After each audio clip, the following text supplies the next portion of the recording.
Hola a todos y bienvenidos después de varios meses a un nuevo episodio del podcast Encuentros con Sinatra, con quien les habla Antón García Fernández y Marcos Callao. Marcos está en Zaragoza, yo estoy aquí en Jackson, Tennessee, en los Estados Unidos de América, y vamos a desgranar poco a poco y poner en su contexto un disco de Frank Sinatra que es una verdadera maravilla y que además se acercó el año pasado, o cumplió más bien el año pasado, su 60 aniversario, lo cual se conmemoró con diferentes nuevas versiones del disco, incluso con algunas tomas alternativas, y de todo eso vamos a hablar hoy aquí en Encuentros con Sinatra. El disco al que me refiero, por supuesto, es este disco que Sinatra grabó en el año 1958 con arreglos de Nelson Riddle y una serie de magníficas canciones, como siempre que Sinatra se encargaba de hacer un disco conceptual para Capitol, y en este caso se titulaba el disco Sinatra Sings for Only the Lonely. Y bueno, pues tiene un puñado de canciones muy interesantes que vamos a ir comentando en este programa de hoy. Marcos, ¿qué significa este disco de Sinatra, Sings for Only the Lonely, para ti? ¿Cómo lo podrías describir? ¿Qué relación tiene contigo? Y cualquier cosa que quieras añadir de este disco. Bueno, para mí, desde la portada, desde la propia concepción del disco, esa imagen de Sinatra convertido en un payaso triste, nos revela, además con la mitad de la cara únicamente iluminada, la otra mitad en sombra, esa lágrima que atraviesa su ojo, una lágrima pintada. Creo que Sinatra está verdaderamente mirando al vacío o mirando a la pérdida, con una cara triste, como un payaso triste, como para que ha acabado la función y que el chiste es el mismo, como dice una de las canciones, The Joke's on Me, ¿no? Dicen Angel Eyes, una de las grandes canciones del disco. Y está mirando esa vidriera transparente, que puede ser una vidriera, pero también puede ser el clásico entramado del arlequín.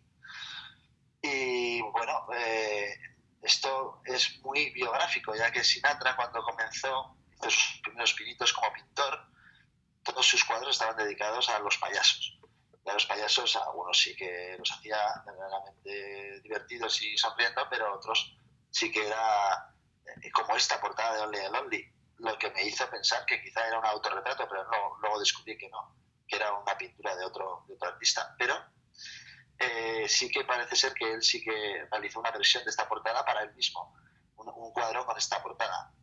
Es muy interesante ver esa relación entre los payasos y Sinatra que combina con Singing the Clowns. Y esa preocupación que tuvo siempre por los cómicos. Sinatra ayudó a muchos cómicos a salir adelante. Bueno, de todo eso podríamos hablar, y sobre el disco pues no, yo no seré quien lleve la contraria a Sinatra, que según el libro de John Rowell, Sinatra dice que de todos los discos que ha grabado, Only the Lonely es su preferido sin lugar a dudas. Así que yo no le voy a llevar la contraria y sí que diré que creo que es el disco más oscuro de Sinatra y uno de los más complicados para escuchar, uno de los más complejos, con las melodías más complejas, los arreglos más complejos. Quizás sea solo haya uno más complicado para escuchar en toda su discografía, que sea Watertown. Pero bueno, de eso ya hablaremos también de Watertown alguna vez. Pero Only the Lonely me parece el más oscuro. Desde luego, ya viendo esa portada que tú describías también, nos indica la propia portada que estamos ante un disco muy especial de Sinatra. Cuando hablamos de discos conceptuales de Sinatra en la época de Capitol, allá por los años 50 y principios de los 60, siempre hay que dividir estos discos entre aquellos que incluyen swing y los que incluyen baladas, pero este, además de incluir baladas, tiene una serie de baladas que realmente en algún caso incluso pueden describirse casi como suicidas de lo tristes que son y de lo bien que las interpreta Sinatra, poniéndole todo el empeño, poniéndole todo el sentimiento. Y quizá este es uno de los discos de Sinatra, Marcos, no sé si tú estás de acuerdo, que mejor reflejan la situación complicada, personal, que Sinatra estaba atravesando, por la que Sinatra estaba atravesando en estos últimos compases de esa década de los 50, que tan fructífera fue desde un punto de vista artístico, pero también tan dolorosa fue, ¿no? Desde el punto de vista personal. Sí. ¿Tú ves algo autobiográfico en este disco de Sinatra? Yo veo mucho autobiográfico, yo veo todo. Podemos coger dos momentos en la discografía de Sinatra. Uno sería la grabación en 1951 de esa balada que luego se repite en The Small Hours in the Morning, que es I'm a Fool to Want You. Esa grabación de 1951 en que realmente Sinatra tiene que detener la grabación porque se desborda en lágrimas, ¿no? Por la situación que está atravesando junto a Ronald, estamos hablando de 1951. Y aquí, que estamos hablando de 1958, es cuando finalmente termina el divorcio entre Ava Gardner y Frank Sinatra, con lo cual lo que pasa es que no suena a liberación, suena a pérdida. Entonces, no estamos escuchando a un hombre liberado, sino estamos escuchando a un hombre que lo ha perdido definitivamente. Entonces, estamos escuchando al Sinatra más dolorido, y creo que este aspecto biográfico se ve en cada una de las canciones, pero yo me atrevería a decir que más que en ninguna en la primera, en Only the Lonely, que creo que no es solo una canción que introduce ya a toda la historia que se nos va a contar en diversas pinceladas que bien podrían ser cuadros de Edward Hopper. Yo creo que es una canción que revela perfectamente la situación en la que se encuentra él y la situación en la que se encuentran otros personajes, otros músicos que van a trabajar en este álbum. Este disco, tú decías antes que esa portada podría ser un autorretrato, aunque realmente no lo es. Y ya que mencionabas eso, pues hay que decir que la portada es una pintura original de Nicolas Volpe, que era un artista conocido sobre todo por sus retratos de celebridades hollywoodienses y, bueno, no es que sea un personaje muy conocido, pero sin duda esta portada de Only the Lonely es uno de sus trabajos más populares y probablemente uno de los mejores trabajos, porque es un Sinatra en penumbra, la mitad de la cara iluminada, la otra mitad en oscuridad, un poco como sería después la foto del Beatles, del With the Beatles, el segundo disco de los Beatles, ¿no? Pero yo creo que este de Sinatra tiene un toque, si cabe, todavía más artístico, porque incluye el claroscuro, ¿no? Y esa especie de presencia de payaso que tiene Sinatra, como tú comentabas, y después también el color, ¿no? También hay un poco de rosa por ahí, hay diferentes tonos de colores a la izquierda. Y este disco originalmente se dice, he leído en alguno de los libros sobre Sinatra que tengo por aquí por casa, que el título original iba a ser For Losers Only, es decir, solamente para los perdedores, ¿no? Entonces esta idea de los perdedores a Sinatra le interesaba mucho, y creo que Buddy Greco, otro gran cantante de la época, acabaría llevando a término ese concepto en un disco que se llama Songs for Swinging Losers, que también está muy bien, pero que no es de Sinatra, y entonces no le estamos haciendo un programa especial a ese, sino al Only the Lonely de Sinatra. Yo, antes de pasar a hablar del disco, me gustaría decir que para mí este es uno de los discos más estremecedores de Sinatra, ¿no?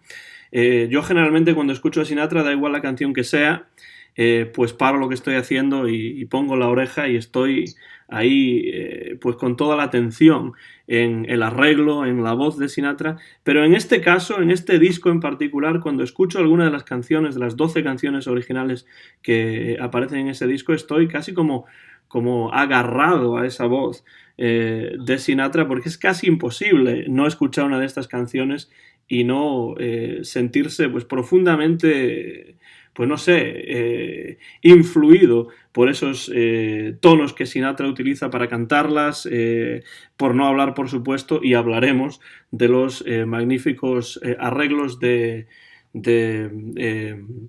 Nelson Riddle, que solía también, igual que Frank Sinatra, mencionar este disco como uno de sus discos favoritos, como una de sus colaboraciones favoritas con el gran cantante Hoboken, ¿no? Sí, claro, pues probablemente porque biográficamente también marcó su... también le marcó, porque lógicamente él en ese momento, bueno, sufre la muerte de su madre y de su hija, la acaba de sufrir, y él declara que si pudiera trasladar todo ese dolor en música, probablemente el resultado sería Only the Lonely, con lo cual yo creo que todo ese dolor también de Nelson Riddle está en los arreglos musicales, que son brillantes. Bueno, yo creo que aquí se suman varios momentos brillantes de los artistas. Fíjate, hablabas tú del pintor, que es el autor de esta obra. Para mí es una pintura que es una obra maestra. Y fíjate, marcaría mucho a Sinatra porque él luego la reproduce a su estilo, pero la reproduce en una obra suya. A mí me parece una auténtica obra maestra, pero como obra maestra es la interpretación de Sinatra, como obra maestra es el arreglo de Nelson Riddle, que es verdaderamente, si tuviera que pasar la historia por algún álbum, yo creo que sería este, sin lugar a dudas. Yo estoy de acuerdo con eso, y eso que me gusta Nelson Riddle, y sobre todo su trabajo con Sinatra, pero si yo tuviese que quedarme con solo un disco de Nelson Riddle, si tuviese que hacerlo, cosa que no es necesaria, y teniendo en cuenta que además Nelson Riddle es uno de esos arreglistas que trabajan igual de bien en la balada que en el swing, que ayudaron a Sinatra a crear esta idea de que el swing no tiene por qué ser rápido y la balada tiene que ser lenta, sino que puede haber un término medio entre ambos, y eso se ve en varias de sus colaboraciones, como por ejemplo el Songs for Swinging Lover. Pero aquí en realidad también se puede ver esto, porque no todas las baladas son increíblemente lentas. Hay algunas que tienen, por supuesto, su toque de jazz, hay algunas que tienen, por supuesto, su ritmo, sobre todo en algunas de las secciones. Estoy pensando, por ejemplo, en Blues in the Night, de Arlen y Mercer, ¿no? Que realmente tiene, y cuando pasemos a hablar de cada una de las canciones lo podremos comentar, tiene algunos momentos puramente jazzísticos que no son simplemente una balada al uso y ya está. Es decir, creo que de nuevo aquí, y quizá lo lleva Nelson Riddle a la cumbre, a la cúspide de esto, pues está utilizando algunos ritmos procedentes del jazz, está utilizando diferentes instrumentos para subrayar diferentes estados de ánimo, porque claro, la soledad puede ser la soledad, la tristeza puede ser la tristeza, pero desde un punto de vista musical se puede ir subrayando, se puede ir acentuando de diversas maneras, y en cada una de estas canciones, todas ellas muy bien escogidas, desde luego podemos ver eso. No es simplemente un tipo de soledad, sino que dentro de la soledad hay grados, dentro de la tristeza hay grados, y yo creo que este disco, en estas 12 canciones, como siempre lo hacía Sinatra, pues va explorando diferentes grados y diferentes situaciones de soledad y de tristeza, ¿no? Sí, es muy interesante la parte jazzística de Blues in the Night. Yo creo que es una maravilla, pero bueno, ya cuando toque esa canción ya la desganaremos. Y bueno, yo creo que vamos a ir con cada una de las canciones, porque es que la verdad es que cada una tiene mucho que... Hay mucho de lo que hablar de cada canción. Desde luego, escuchan como siempre, o como, bueno, de vez en cuando, porque llevamos ya bastante tiempo sin grabar un episodio de Encuentros con Sinatra, y hoy estamos hablando de Sinatra Sings for Only the Lonely del año 1958, un disco con ya 61 años, pero qué bien llevados esos 61 años. Soy Antón García Fernández y en Zaragoza está... Marcos Callao. Pues vamos allá, Marcos, hablemos de cada una de las canciones, empezando con Only the Lonely, la que da título a este disco y que no es la canción del mismo título que el gran Roy Orbison grabó algo después, me parece, pero bueno, en todo caso no es esa canción, sino que es una totalmente diferente, aunque con un tema, con una temática más o menos semejante, compuesta por esos dos compositores que tantas canciones compusieron para Sinatra, especialmente algunas canciones por encargo para ser títulos de discos conceptuales, como es el caso aquí. La canción se titula Only the Lonely y los compositores son Sammy Cahn y Jimmy Van Heusen. ¿Qué te sugiere esa primera canción, Marcos? ¿De qué manera esta canción nos prepara para lo que viene después en el disco? Yo me imagino que, bueno, esta canción está hecha para este disco, por lo cual Sammy Cahn y Jimmy Van Heusen sabían muy bien lo que hacían. Creo que hay una concepción cinematográfica de todo el disco. Entonces yo veo un comienzo de una película, que podría ser un traveling. Ese traveling que te lleva por toda una calle de un pueblo, por varios rincones de un pueblo, llega a una casa, llega a un café, al interior de un café, y ahí se ve la figura de Sinatra abatida. O sea, sería un principio de una película donde podría ser Orson Welles, que hiciera ese traveling, ¿no? Sus famosos comienzos, esos famosos comienzos cinematográficos que tenía Orson Welles con unas cámaras, ¿no? Ese traveling, y podría ser el objetivo final, podría ser el cuadro Nighthawks de Edward Hopper, con la figura de Sinatra, con el sombrero calado y bebiendo en ese Some Little Small Café que él dice. Además de todo esto, yo creo que la concepción es cinematográfica total, incluso la orquesta. Empieza con los violines, pero es que está ese piano de salón, ese piano de salón, ¿verdad?, que está tocando ahí, que ya nos introduce y nos pone en un bar. Directamente nos ambienta en un bar donde hay un hombre que está sufriendo. Y creo que es de las más autobiográficas de este disco, porque refleja la incomprensión de ese Sinatra abatido, que seguro que él se sentía incomprendido en aquella época por varias razones. Por Ava Gardner, pero también por la prensa, seguramente. En fin, yo creo que vuelca toda esa incomprensión en este primer temazo que se graba el 29 de mayo del 58, y creo que eso es una película. Es que es el comienzo de una película. Por eso nos introduce también al resto de los capítulos.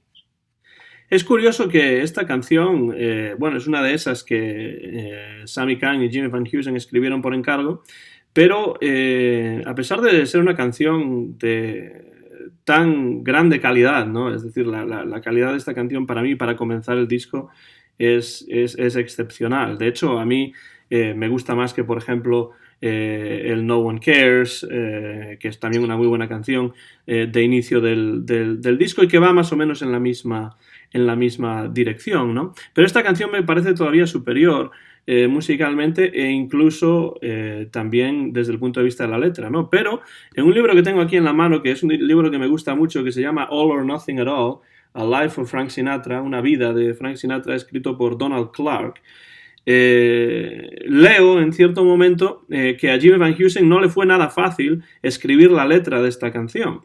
Y generalmente Van Heusen solía tirar la toalla cuando le parecía difícil escribir una letra. Cuando no le salía la primera o cuando tenía problemas, el tipo decía, bueno, pues lo vamos a dejar de lado, no me interesa escribir esta letra. Pero en este caso continuó, persistió, perseveró y acabó consiguiendo una letra, de bellísima factura. Tú dijiste alguno de los versos, pero vamos, es que es una de esas letras que realmente te rompen el corazón, ya nada más comenzar la película o el disco en este caso, y acaba siendo, dice también el libro, una de las canciones favoritas de Jimmy Van Heusen, a pesar de que fue una de las que más difícil le resultó escribir la letra. Para mí es exactamente lo que tú dices, una introducción perfecta, que ya nos deja claro lo que vamos a encontrar en este disco. No vamos a esperar nada divertido, no vamos a esperar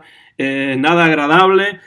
Vamos a simplemente esperar a alguien que está en ese café a media luz y pequeño, en soledad, pensando, divagando y en muchos casos pues sintiendo pena por sí mismo debido a una situación tan compleja personalmente en la que se encuentra, lo cual no deja de ser una paradoja, teniendo en cuenta que Sinatra estaba en la cima del mundo en estos momentos desde el punto de vista de su carrera artística, pero personalmente, y el dinero, la fama y la carrera de uno no lo es todo, personalmente Sinatra sí estaba en un momento muy complicado y esto lo puede representar con estas canciones que además de nuevo encuentran a Sinatra acompañado pues por Bill Miller al piano y con la producción de Dave Cavanaugh y con Felix Slatkin, nada más y nada menos, el violinista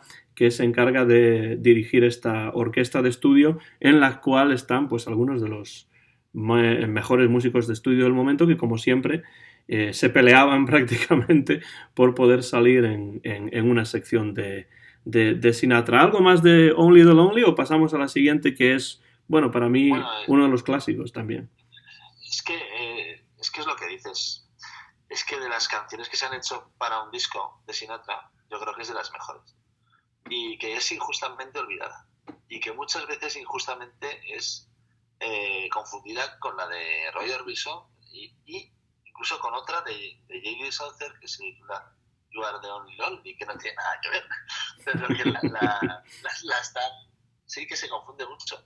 Pero esta es una de las grandes olvidadas de Sinatra y hay que recuperarla. Hay que recuperarla. Es una de las grandes creaciones de Sammy Cahn y de Van Heusen y fíjate que ese ese libro que has nacido, ese libro que acabas de hablar de él, lo he conseguido hace poquito y no está traducido al español.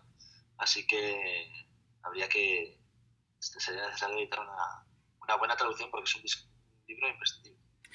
Y nada más que sí, vamos a pasar a la gran que viene ahora, una grande. Sí, bueno, la siguiente canción es una canción escrita por el gran Matt Dennis, que tantas canciones escribió que Sinatra grabaría. Bueno, Everything Happens to Me es un ejemplo que me viene a la cabeza ahora, pero no es la única. Era Matt Dennis un cantante y compositor y pianista, además, de jazz. Excelente. Yo tengo 4 de sus discos que él editó bajo su propio nombre y son una verdadera maravilla. Violets for Your Furs, por ejemplo, que Sinatra grabó en más de una ocasión, también la compuso Matt Dennis. Pero bueno, muchas otras canciones salieron de su pluma y de su piano, porque las componía sentado al piano.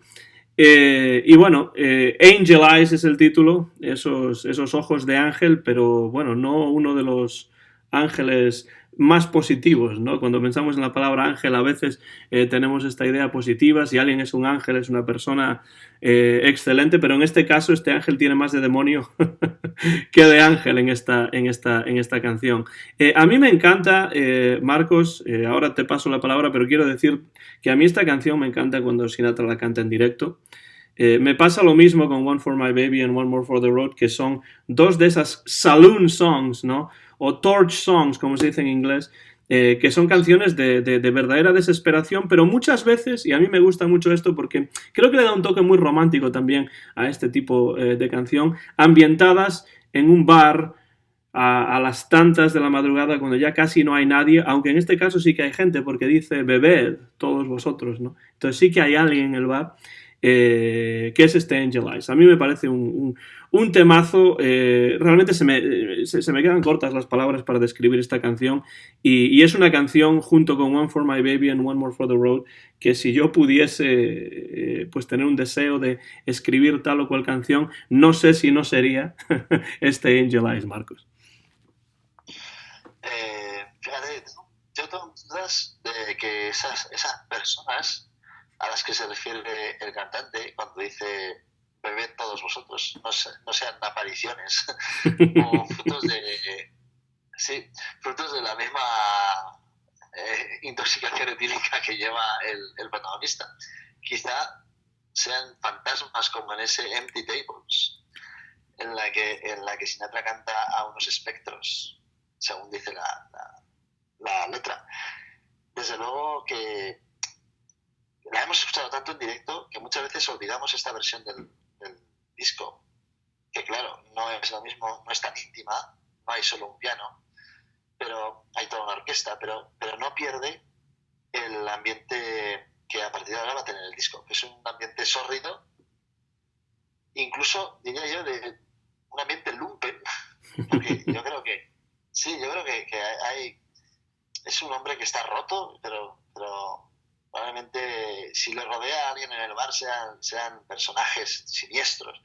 Entonces, y fíjate que lo has comentado antes, que no es nada angelical, no son ojos de ángel a lo que se refiere.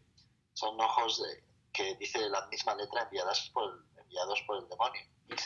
Entonces estaríamos ante la primera vez que Sinatra abiertamente se refiere al demonio como el mal presente en una de sus letras, en una de sus canciones, con lo cual estaríamos ante la primera canción diabólica o incluso con un toque satánico que está cantando Sinatra. Es una cosa que nunca lo hacía, porque era tan católico que no podía admitir esto.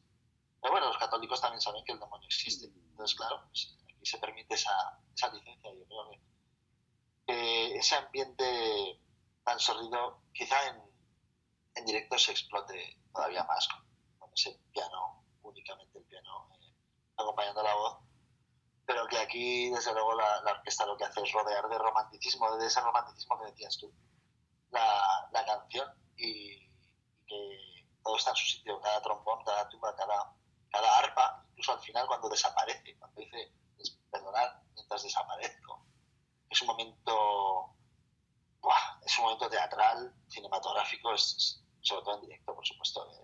Él se convertía en actor cuando cantaba esa canción. Pero aquí el piano y el arpa acompañan esa desaparición hasta el final. Y creo que, bueno, fíjate, todos recordamos a Matt Dennis y todo el mundo recuerda a Matt Dennis solo porque lo decía en directo, sin nada. Cuando cantaba esa canción decía Matt Dennis y ya a todos se nos ha quedado ese nombre. Y respecto al disco que decías que se iba a titular Solo para perdedores, pues es que cada vez que cantaba esta canción o One for My Baby decía esto, Sinatra. Quizá ese título era idea suya y luego se lo cambiaron, pero bueno, está claro que es el bueno, iba a decir el tema del disco, pero es que tampoco se puede hablar de esto, ¿no? Yo creo que no se puede hablar del tema del disco, pero sí es uno de los grandes temazos. No, es de esos discos que no tienen un tema memorable solo, sino que lo difícil es no encontrar uno que lo sea, ¿no? O sea, que prácticamente todos los temas, incluso los menos conocidos, para mí son memorables, y yo, bueno, podría cerrar los ojos y decirte el orden de las canciones sin tener que mirar la chuleta, porque lo he escuchado tantas veces que es un disco que, bueno, a mí me impactó profundamente cuando lo escuché por primera vez con 11 o 12 años, cuando todavía estaba intentando aprender y mejorar mi inglés, y desde luego había muchas cosas, muchos juegos de palabras, porque claro, estas canciones están muy bien escritas y son verdaderos poemas con música en la mayor parte de los casos, aunque de esos poemas con música que no se pueden tampoco separar de la música, porque la música y la letra van muy juntas, ¿no? Y sobre todo cuando la voz de Sinatra une esa letra con esa música. Decías antes lo del diablo, ¿no? La palabra devil aparece desde luego en muy pocas canciones de Sinatra. Se me ocurre a bote pronto el Devil May Care, que es una canción de su primera época, ¿no? Con Tommy Dorsey, ¿no? Pero claro, Devil May Care es una expresión que realmente nada tiene que ver con el demonio, si realmente lo pensamos. Pero en este caso, en Angel Eyes That Old Devil Sent, esos ojos de ángel que envió el diablo, bueno, además de esa contradicción, esa paradoja, ¿no? Entre lo bueno y lo malo, el ángel, el demonio, eso está ahí en este disco, no solamente en esta canción, sino en alguna otra, aunque no se diga exactamente, ¿no? Entonces, es una canción, como tú dijiste, puramente teatral.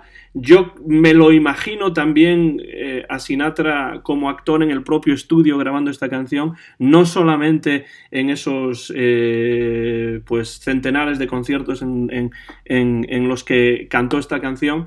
Y me viene a la cabeza, cada vez que escucho o cuando veo a Sinatra cantar esta canción, me viene a la cabeza también la imagen de Jacques Brel, el cantante belga, que también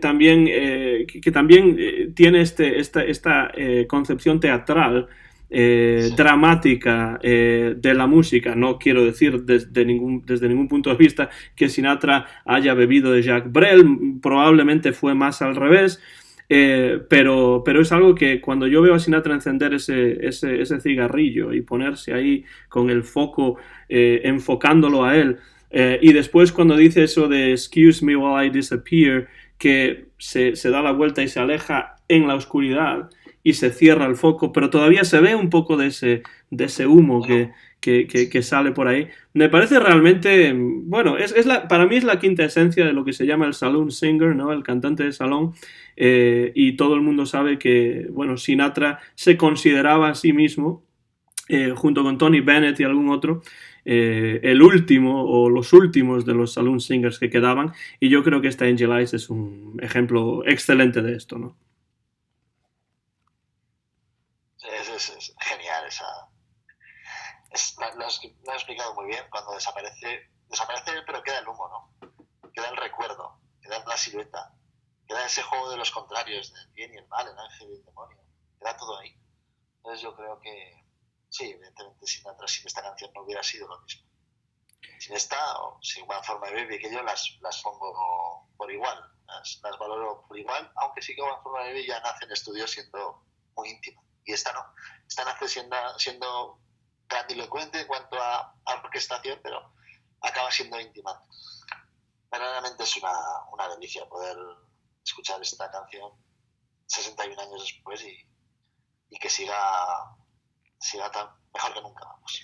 Y curiosamente esta Angel Eyes de alguna manera empieza el disco después de esa introducción, y One for My Baby cierra el disco. Entonces esas dos canciones típicas de salón, de bar, pues están al principio y al final del disco. Quien esté interesado en escuchar la versión original de Matt Dennis, hay un disco doble en CD que Jasmine Records del Reino Unido publicó, y ese disco doble incluye 4 vinilos originales de Matt Dennis en 2 CDs, y para mí es una introducción perfecta porque además también tiene su versión original de Everything Happens to Me, de Violets for You First, y otras canciones que quien conozca bien a Sinatra pues le sonarán, y bueno, da la oportunidad de escuchar la versión original de Matt Dennis, que también está muy bien, pero que claro, no llega a la altura a la que la llevaría Sinatra en este disco Only the Lonely.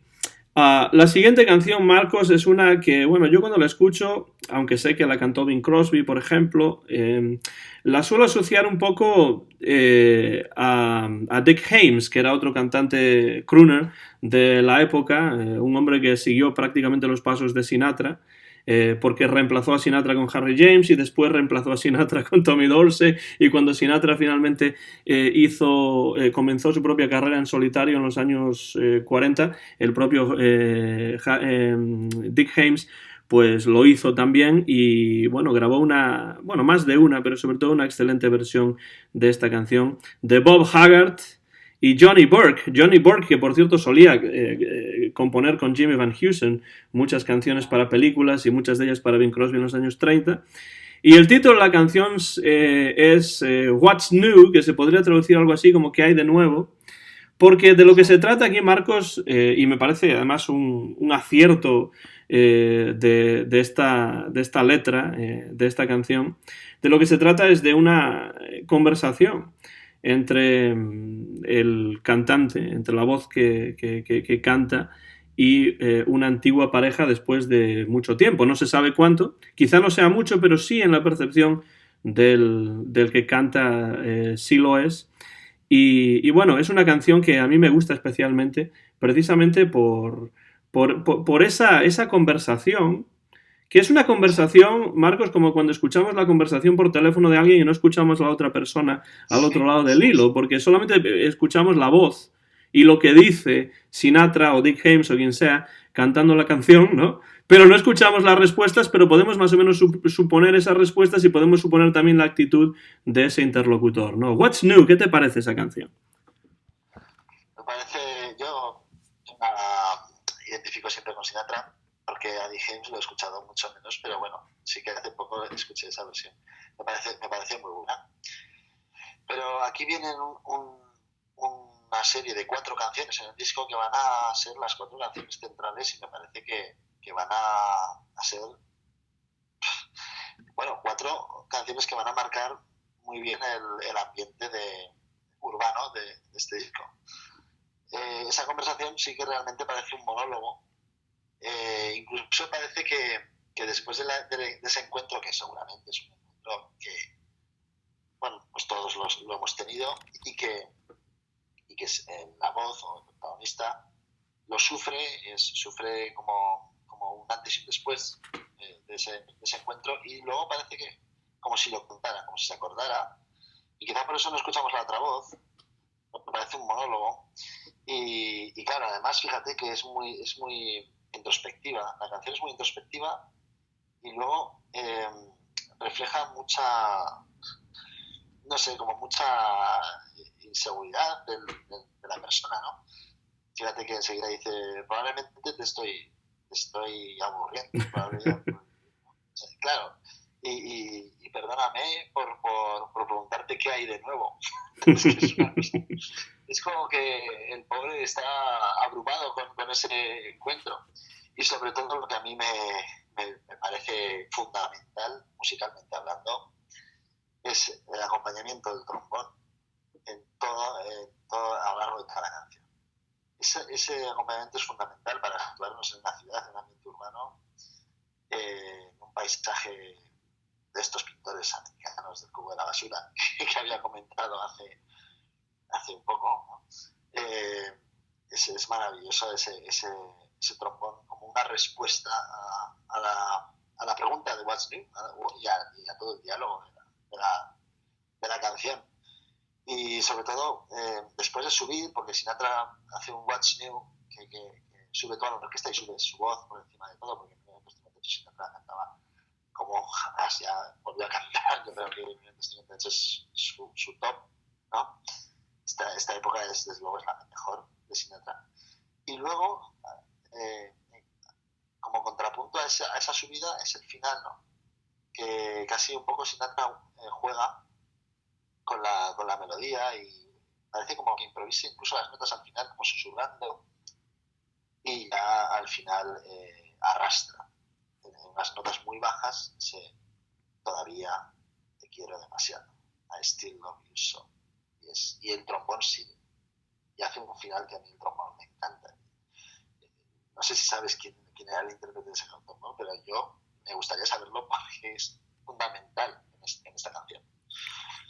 Habría que buscarlo, la verdad, no lo tengo justo aquí delante, pero bueno, sea quien sea, desde luego está dentro de la flor y nata de los músicos de estudio de la costa oeste en este momento. La mayor parte de los músicos de estudio que tocaban en las sesiones de Sinatra eran grandes jazzmen o, bueno, grandes músicos clásicos incluso en muchos casos. Y bueno, lo que dices de ese trombón al final es que el trombón y la voz de Sinatra son uno en esa parte final, ¿no? Y arrastra un poco más las vocales y canta más grave, porque es en ese momento en el que casi es como si hablase para sí mismo. Cuando dice, of course you couldn't know, I haven't changed, I still love you so, dice, por supuesto, no puedes saber, o cómo podrías saber que yo no he cambiado, tú sí, pero yo no he cambiado y todavía te quiero, ¿no? Entonces, realmente eso es el colmo de la soledad y de la tristeza, hablar con la persona que él todavía quiere, pero que sabe al mismo tiempo que esta persona pues ya no tiene esos mismos sentimientos y ya incluso no es capaz ni de darse cuenta de que él sí que los tiene, ¿no? Entonces, yo creo que ahí es donde realmente radica la tragedia, ¿no? El sentimiento trágico de esta canción, que como tú dices muy bien, es una canción muy urbana, porque desde luego los sonidos, que después se va a ver todavía eso más reflejado, o reflejado incluso más en la siguiente canción de la que vamos a hablar, que ya de palabra nos coloca en ese contexto, ¿no? Es decir, sabemos que el contexto es urbano en What's New, pero por si acaso no estábamos seguros, la siguiente canción de Harry Tobias y Charles Kisco no es una de las canciones más conocidas de Sinatra, quizá no es de las que más recordamos de este disco, incluso gente que conoce a Sinatra, yo mismo en muchos casos llego a sorprenderme de que Sinatra haya grabado esta canción, pero la grabó, yo creo, por eso que tú dices, porque este es un disco conceptual, estamos en una ciudad, ya había grabado Lonely Town en el disco Where Are You anteriormente, y esta canción realmente subraya perfectamente el lugar en el que tiene lugar, valga la redundancia, ese encuentro de What's New. Y la canción se titula It's a Lonesome Old Town, es una vieja y solitaria ciudad, y desde luego, Marcos, el arreglo de Nelson Riddle aquí realmente el sonido de ese arreglo nos coloca en ese contexto urbano del que tú hablabas, ¿no? Sí, pero además con una, yo creo que con una, incluso Nelson Riddle tenía aquí una intención surrealista. Vamos a ver, aquí sí que está Edward Hopper, pero aparte de estar Edward Hopper como una pintura urbana, hay un surrealismo implícito en toda la canción, no solo en la forma de utilizar los instrumentos, también en la propia melodía, porque la melodía es brillante. Y muchas veces se identifica incluso yo he visto en algunos lugares que aparece como compositor Sting, porque Sting la cantó para Living Las Vegas, ¿no? Para la banda sonora de Living Las Vegas. Pero vamos, yo que me jacto de seguir a Sinatra durante toda mi vida, realmente fue reciente mi admiración por esta canción, pero fue todo un descubrimiento el llegar a ella, porque esto Sinatra no lo vuelve a hacer en toda su carrera. Es una canción verdaderamente complicada de cantar, una melodía difícil para el que canta, pero también para el que escucha, porque no es de las más... No, esta canción no está hecha con una intención comercial, y eso está claro. Esto no es... Además, Sinatra parece como si los compositores lo hubieran compuesto para este disco, porque Sinatra la canta el 25 de junio del 58 y creo que solo se publica unos meses atrás, con lo cual parece con la intención de grabarse para este disco.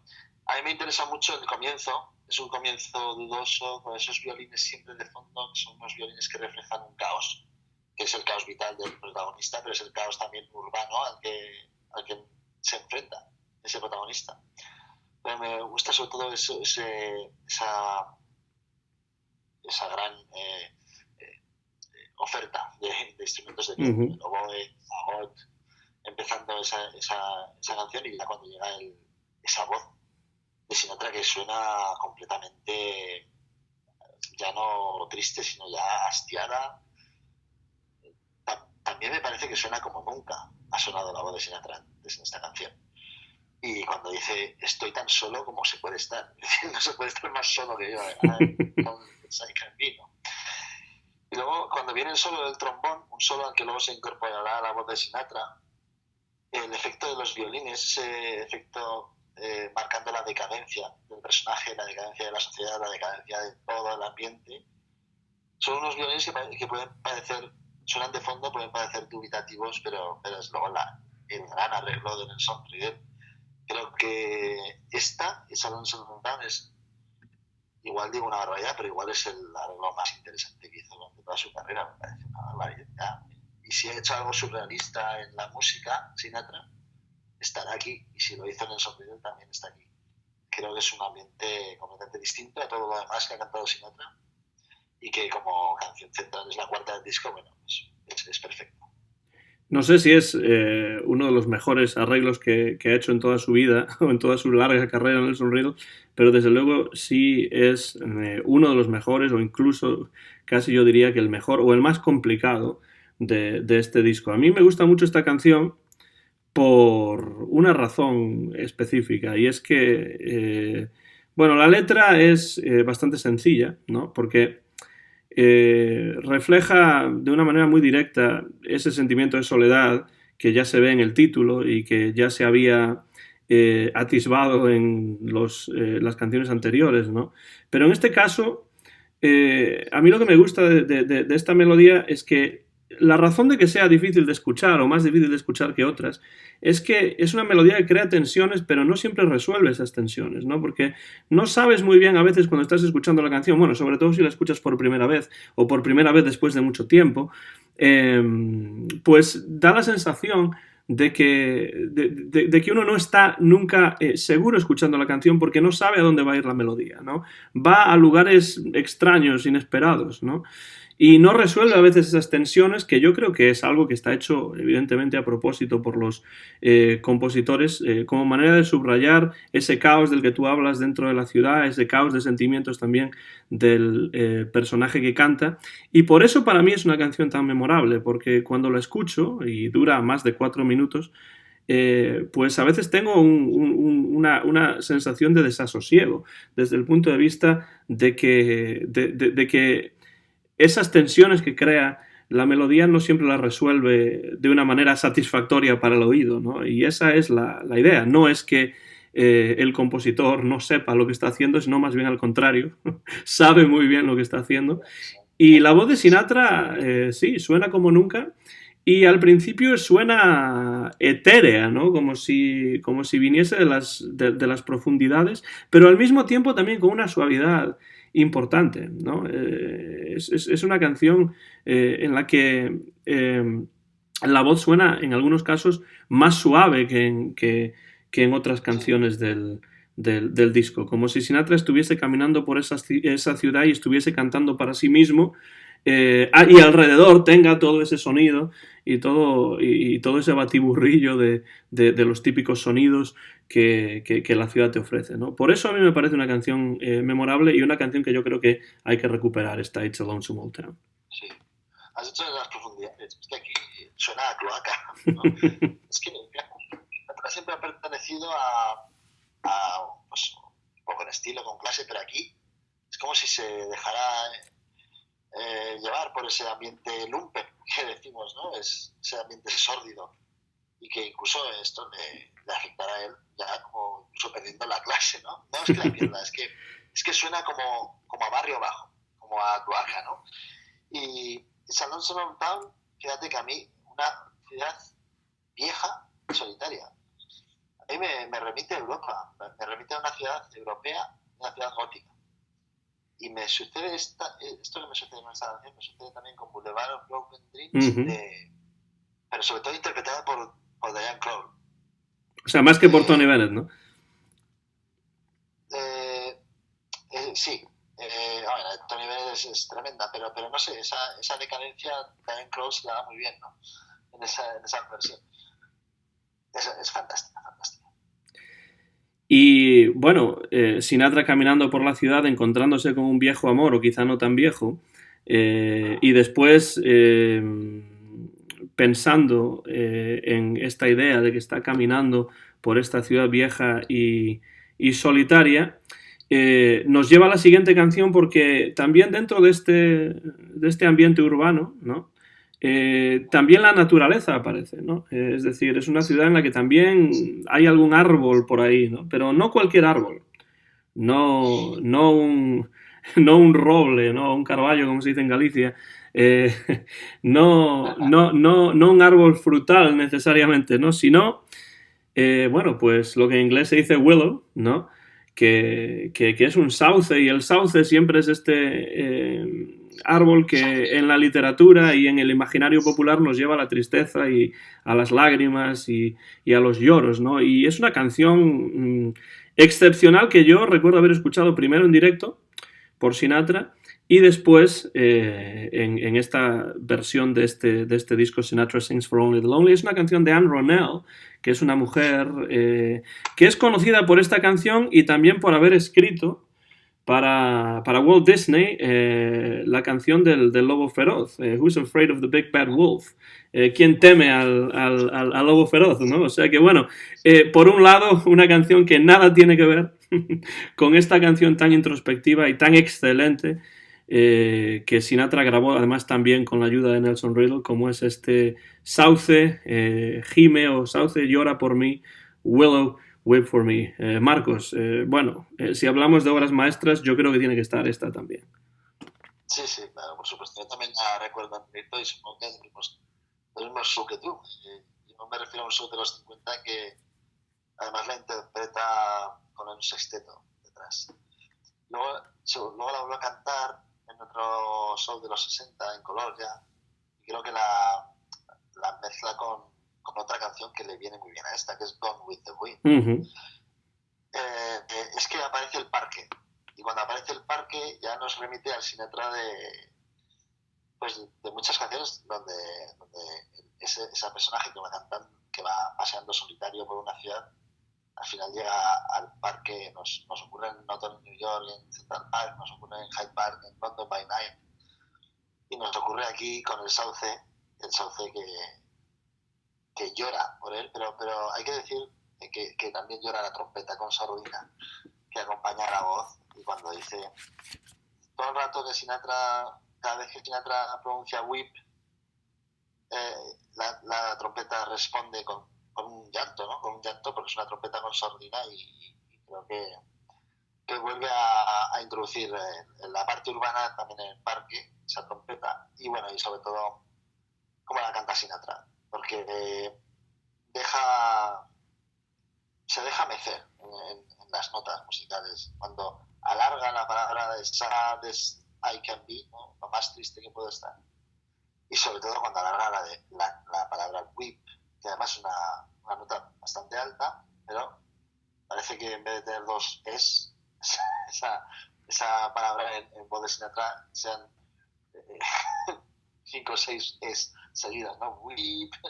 Es una maravilla, y en directo es complicada para cantar, y la verdad es que la canta muy bien, y es una canción que descarga un poquito, porque la melodía quizás sea más simple que la anterior y que la posterior, entonces descarga un poquito el ritmo del disco, pero está justo donde tiene que estar. Y por cierto, te iba a preguntar que qué día era hoy, porque claro, estamos hablando de que hay canciones que se graban en junio, que ha sido, digamos, del aniversario de la canción. Pues hoy es el 24 de junio del 2019. Pues mañana, sea 25 de junio, se cumplirá el aniversario de It's a Lonesome Town y de Goodbye, que es la siguiente. Así que estamos ahí. Estamos exactamente 61 años después de que Sinatra entrase en los estudios de Capitol para grabar este disco. Parece mentira que sea verano para grabar este disco, que este disco sería más de otoño. Sin duda. Uh-huh. Sí, estoy de acuerdo. Es un disco que a mí me remite al otoño y a principios del invierno, ¿no? Al frío, ¿no? Al frío sobre todo en el norte de los Estados Unidos, al frío pues en el noroeste de España, que yo conozco también.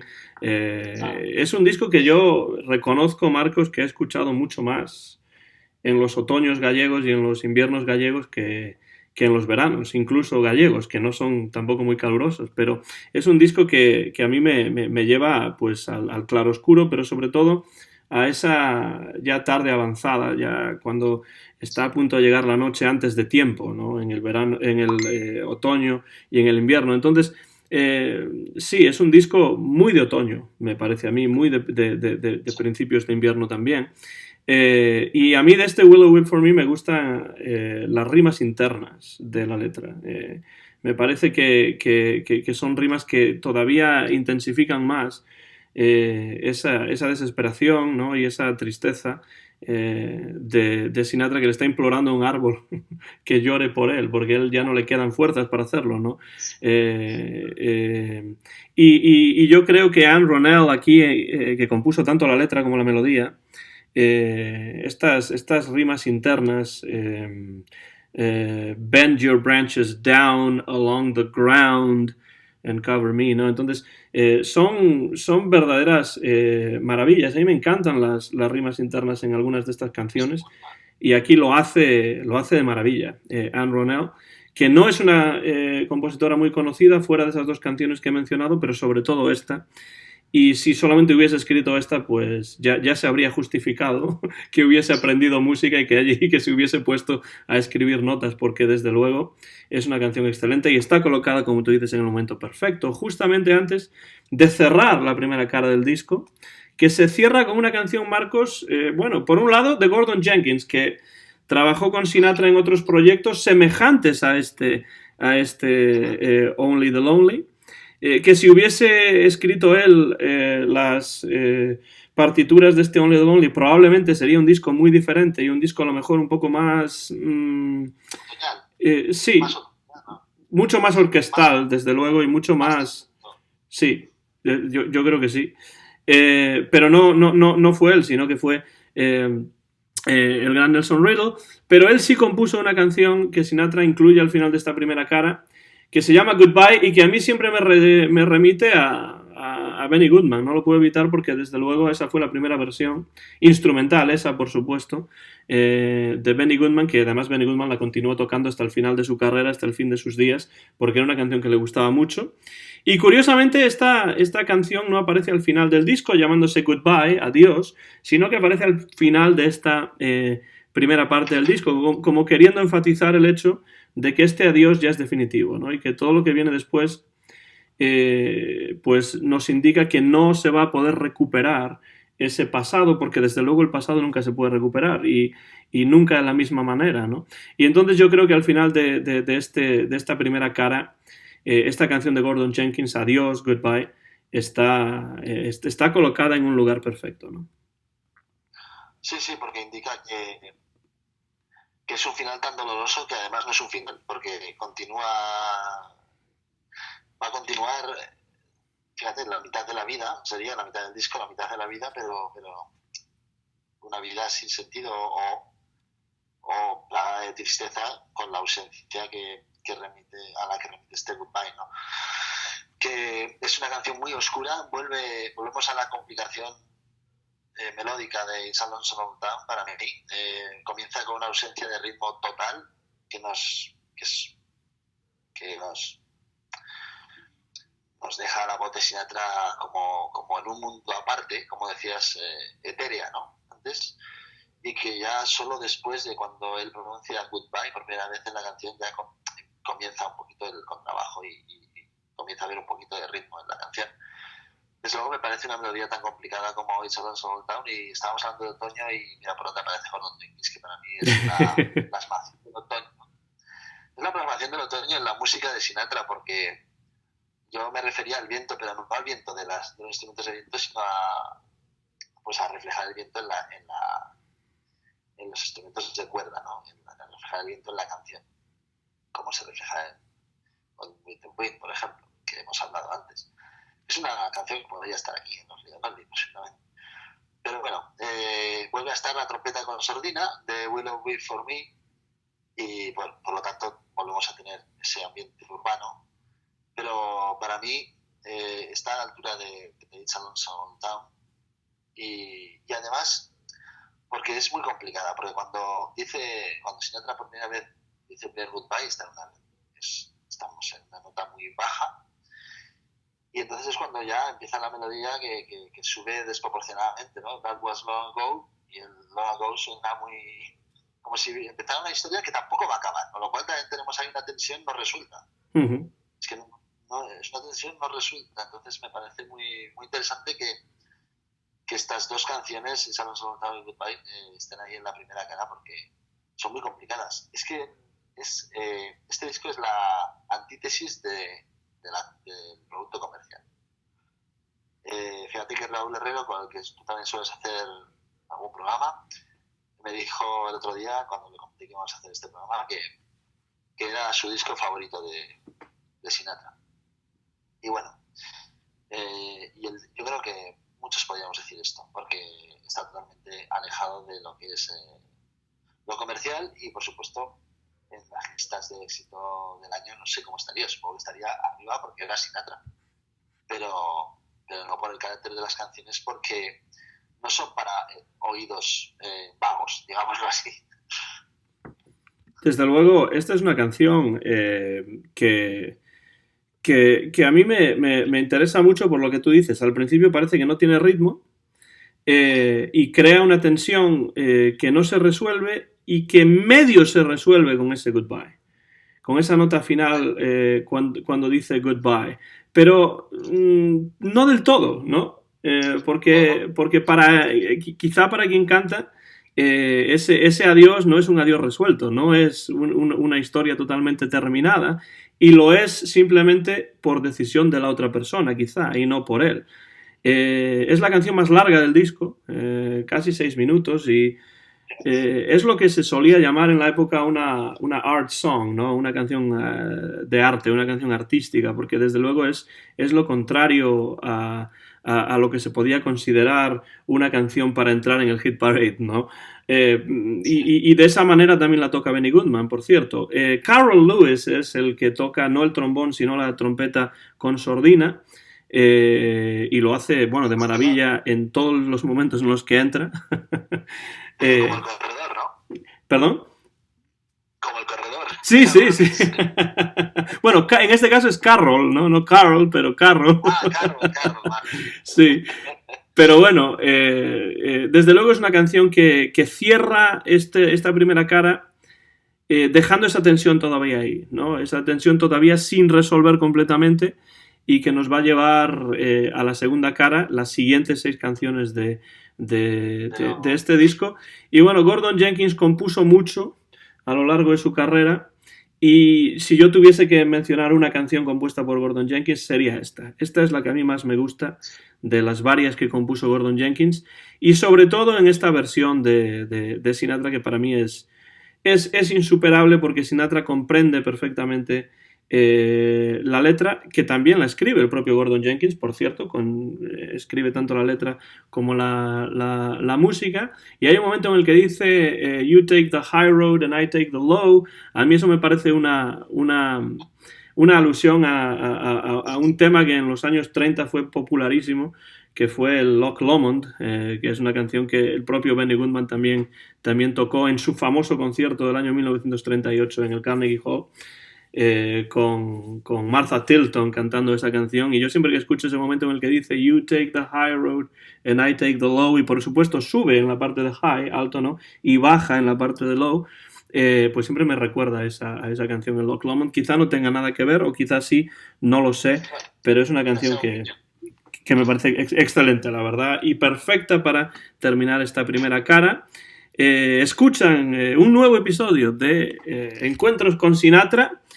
Aquí en Jackson, Tennessee, está quien les habla, Antón García Fernández, y al otro lado del Atlántico, en Zaragoza, Marcos Callao. Y bueno, vamos a darle la vuelta al disco, ¿no?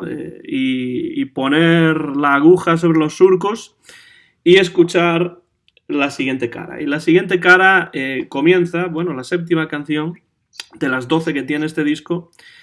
Es una canción, bueno, como todo lo que compusieron juntos Harold Arlen y Johnny Mercer, pues otra verdadera maravilla. Dura 1 minuto menos que el Goodbye, pero en ese minuto tenemos mucho, y tenemos, además de blues, tenemos un poco de jazz, y tenemos una melodía maravillosa de Arlen, con una letra memorable de Johnny Mercer, y estoy hablando de Tristeza o Blues en la noche, Blues in the Night, que es la famosa canción del Tariro Tariro, ¿no?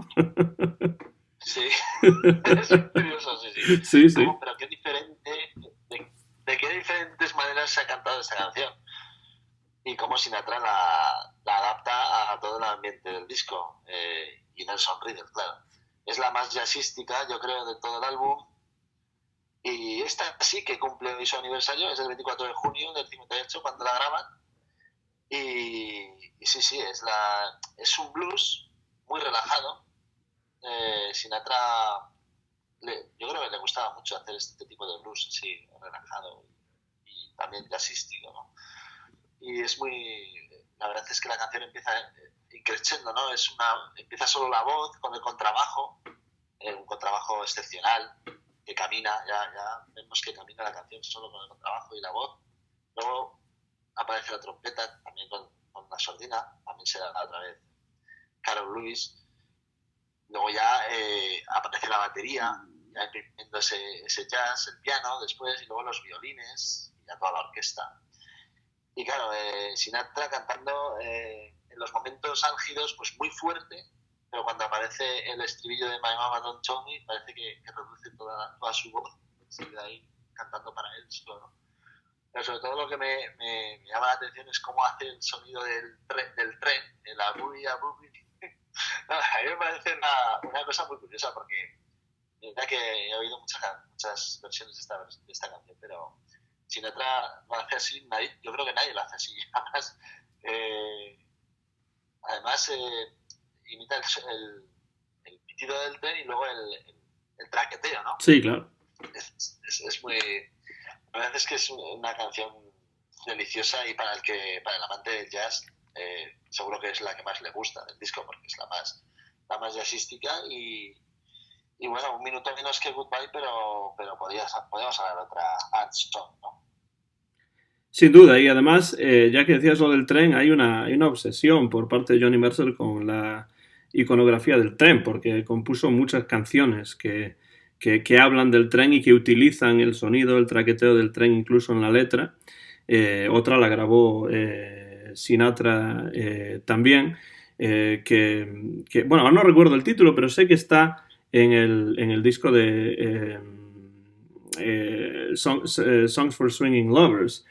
No recuerdo el título exactamente, pero también juega con esta idea de track y back, que suena un poco como el traqueteo del tren. Ahora simplemente no me acuerdo del título de la canción, pero estoy prácticamente seguro de que está en el disco de Songs for Swinging Lovers. I Thought About You, ¿no? I Thought About You es otra canción también de Johnny Mercer, que también utiliza esta idea del traqueteo del tren. Y de nuevo aquí tenemos una rima interna que es muy onomatopéyica también. Es algo que la música de Johnny Mercer, o las letras de Johnny Mercer, sobre todo, bueno, en este tema y en el tema anterior, pues I Thought About You, pues esto está muy claro, ¿no? Y bueno, lo que tú decías es cierto, es un blues, pero al mismo tiempo tampoco es un blues, porque no es un blues típico, es un blues pasado por el tamiz del pop. Lo compusieron originalmente en los años 40 para una película. Muchas de las grandes canciones que Johnny Mercer compuso se compusieron de hecho para películas. Y Sinatra, pues que tenía un oído magnífico para estas cosas, pues supo atraer esta canción a este disco y colocarla en un lugar interesante, porque desde luego después de ese adiós la tristeza se comprende mejor en la noche, ¿no? Y yo creo que quizá por eso está esta canción al principio de esta segunda y definitiva cara del disco, ¿no? Un verdadero clásico, como tú dices, a los amantes del jazz les gustaría, pero este disco tiene tantas canciones en él que se han convertido en estándares del jazz y que tienen un montón de versiones instrumentales o no dentro del jazz, que prácticamente todas se han hecho en versión jazzística por parte de algunos de los grandes jazzmen o jazzmen de la historia, ¿no? Entre ellas, por supuesto, este Blues in the Night de Arlen y Mercer. Yo esta canción, pero esta versión, claro, las otras son capítulos aparte, pero la versión de Sinatra, esta versión de Sinatra, yo me la identifico mucho con David Lean y con la película Breve Encuentro. Uh-huh. Por el ambiente ferroviario y estos encuentros amorosos que no tienen final, no tienen principio, pero no sabes si van a tener final, y sobre todo están marcados por la pena y por la pérdida, ¿no? Entonces yo veo esa película, esta canción. Una de mis películas favoritas, por cierto, de esa época, y de David Lean, que tiene grandes películas, pero a mí esa me parece una pequeña joya que quien no conozca debería ver Brief Encounter en inglés y en español Breve Encuentro, una de esas pocas ocasiones en las que el título se traduce exactamente igual, palabra por palabra, ¿no? Es curioso, sí, sí. Un clásico del cine de David Lynch. Y sí, me recuerda mucho, no solo esta, pero otras canciones también del disco a esa atmósfera, ¿no? de esa película. Para la siguiente volvemos a Khan y a Sammy Khan, pero en este caso no con Jimmy Van Heusen, sino con Julie Stein, que era otro de sus parejas compositivas típicas, ¿no? Y es una canción que Sinatra ya había grabado anteriormente, y muy bien, además, en la época de Columbia, en los años 40 y principios de los 50. Una canción que a mí me ha gustado siempre mucho porque es una melodía, en comparación con algunas de las otras, realmente muy potente, muy orquestal, incluso perfecta para ser orquestada con una orquesta completa. Y además me gusta mucho el juego de palabras o la expresión que Julie Stein en la letra, en este caso, utiliza en el título. Guess I'll hang my tears out to dry. Es decir, creo que voy a tener que poner mis lágrimas a secar, ¿no? Como si hubiese que colgarlas en un tendedero para que estuviesen ahí fuera secándose, para intentar de alguna manera superar, aunque no va a ser posible quizá, intentar superar esta tristeza. ¿Qué te parece esta canción que tampoco es de las más conocidas de Sinatra? Fíjate que fue mi segundo descubrimiento del disco y la descubrí, no la descubrí por el disco, la descubrí por Duets. Porque esta canción la descubrí en 1993, creo que fue, cuando la canta en Duets junto a Carly Simon, creo que es, que ella hace In the Wee Small Hours of the Morning y Sinatra hace Guess I Had My Tears Out to Dry. Y me encantó descubrirla en Only and Only porque esa guitarra, que yo creo que es alviola, no estoy seguro, creo que es alviola por la época y por la orquesta que es. Entonces me parece tan excepcional esos acordes de guitarra para comenzar, y tan atípico en una canción de Sinatra que empiece con una guitarra así española. Me parece tremenda. También la historia de resignación, de creo que pondré mis lágrimas a secar y bueno, esa historia de esa persona que sale a la calle y bueno, y de repente intenta olvidarse, pero de repente alguien pasa, ¿no? y pregunta por ella.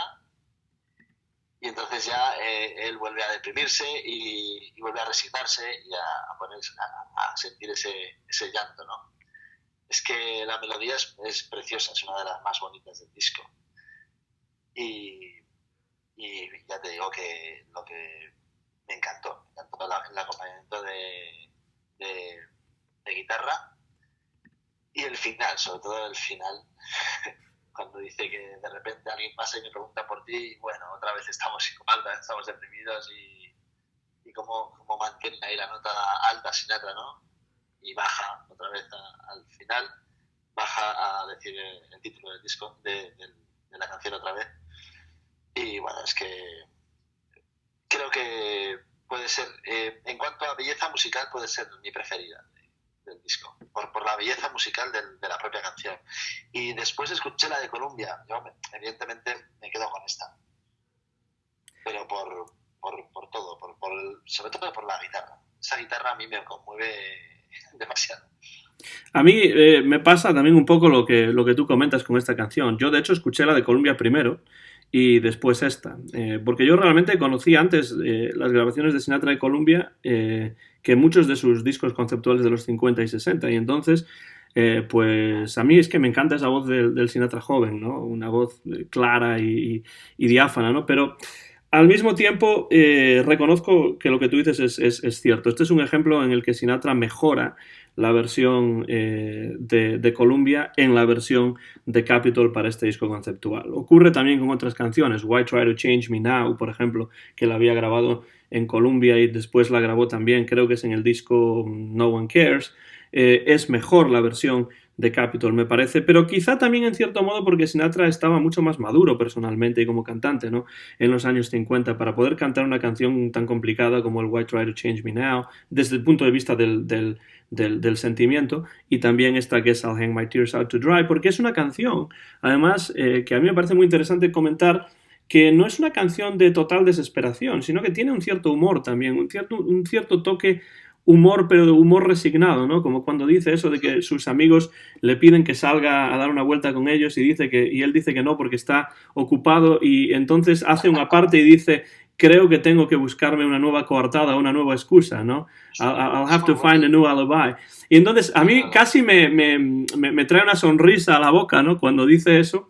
Pero claro, después llega el momento que tú decías en el cual se la vuelve a encontrar y cuando ya cree que la ha superado, pues al verla físicamente, pues se da cuenta de que no y que va a tener que volver a su casa y hacer la colada, ¿no? De alguna manera con sus lágrimas y ponerlas a secar en el tendedero, ¿no? Me parece una canción muy inteligente desde todos los puntos de vista, tanto la letra como la melodía. Y sí, para quien no esté tan familiarizado con Sinatra, desde luego esta va a ser una canción que yo creo que va a ser un descubrimiento, como tú decías al principio, con ese título tan largo y a veces tan difícil de decir, ¿no? La siguiente es también una de las menos conocidas. A mí me gusta mucho, pero no es una canción que cuando pienso en Sinatra pienso en esta, ¿no? Es una canción que tiene letra de Carl Sigman, y melodía de Robert Maxwell. Carl Sigman es un letrista de Brooklyn que es conocido sobre todo por haber puesto letra a canciones, letra en inglés, ¿no? A canciones pues escritas en otras lenguas o que eran originalmente simplemente instrumentales y necesitaban una letra y ahí iba Sigman y ponía la letra. Por ejemplo, le puso la letra al Pennsylvania 65000 de Glenn Miller, ¿no? Que tampoco creo que sea una letra memorable. Le puso letra en inglés, esto sí es un poco más importante, al Et Maintenant de Gilbert Bécaud, como What Now My Love, que también la cantó Sinatra y Elvis y bueno, tantos otros, y que alguien la cantaba en español en los 60 y ahora no recuerdo quién era.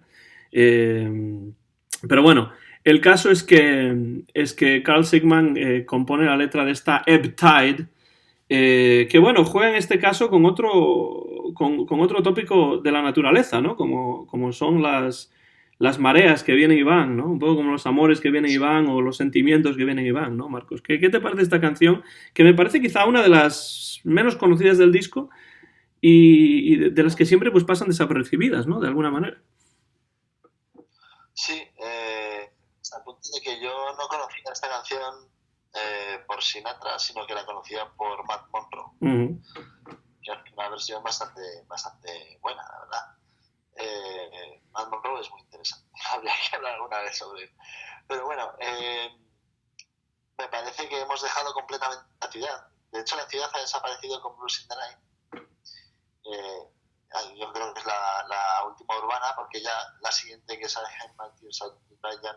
ya parece que se desarrolla en otro ambiente, más poético incluso, pero más de pueblo, y podría ser un pueblo marítimo, y por qué no. Después ya nos metemos de lleno en el mar, porque realmente Tide yo creo que es una gran ola. Es una gran ola y allí lo que dibujan el songwriter con su arreglo musical y las propias notas de la canción, ya evidentemente lo que nos dibujan es una gran ola que comienza muy, muy grave. Además Sinatra domina esas notas graves y domina esa cresta de la ola, ¿no? Cuando sube arriba, bueno, sube de una manera, yo creo que es la nota más alta del disco,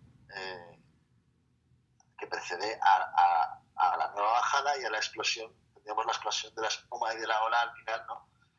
Con el final de la canción. Me gusta mucho cómo con los violines y con las arpas el sonido va dibujando este oleaje, esta marea, que al final se convierte en algo dramático también. Un paisaje de mar, pero un paisaje de mar que te devora, ¿no? Como el mar de de Retrato de Jenny, por ejemplo. Otro peliculón, por cierto. A mí que me gusta tanto Joe Cotton, pues esa película siempre ha sido una de mis favoritas, la verdad. Es la primera vez que la vi. A mi esposa no le gusta tanto, pero a mí siempre me ha parecido una película muy, bueno, excelente y muy recomendable, ¿no? Y que también tiene una banda sonora que es muy adecuada a lo que estamos hablando hoy, que es este disco de Sinatra, ¿no? Nat King Cole cantó esa canción, ¿verdad? Sí, la cantó muy bien Nat King Cole. Sí, me parece muy poética, una de las películas más poéticas que he visto y que veré.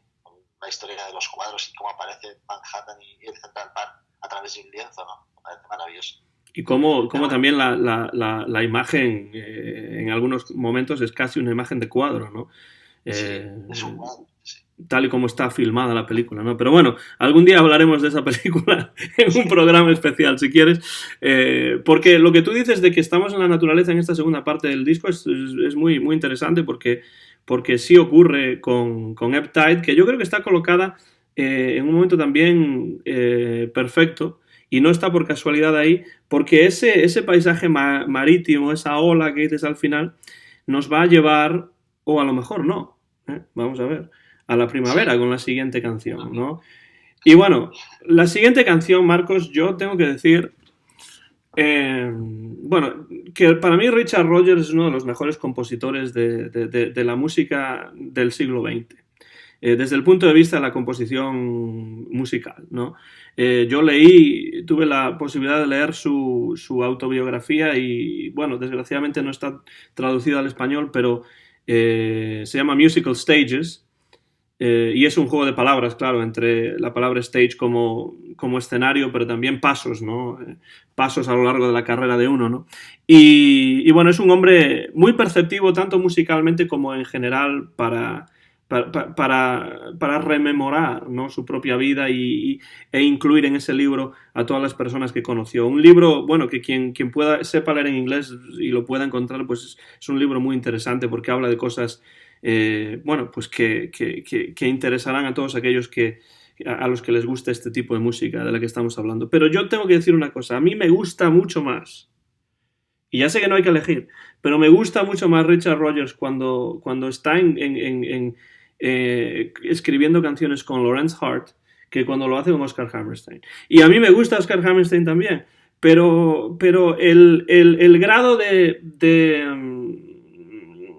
pues no sé tampoco cómo decirlo, ¿no? Pero el grado de compenetración entre ellos dos y sobre todo lo ocurrente que era Lawrence Hart como letrista, le viene de maravilla a estas canciones de Rodgers y Hart, ¿no? Estamos hablando de Mountain Greenery, bueno, muchas canciones que compusieron Manhattan, la gran canción Manhattan.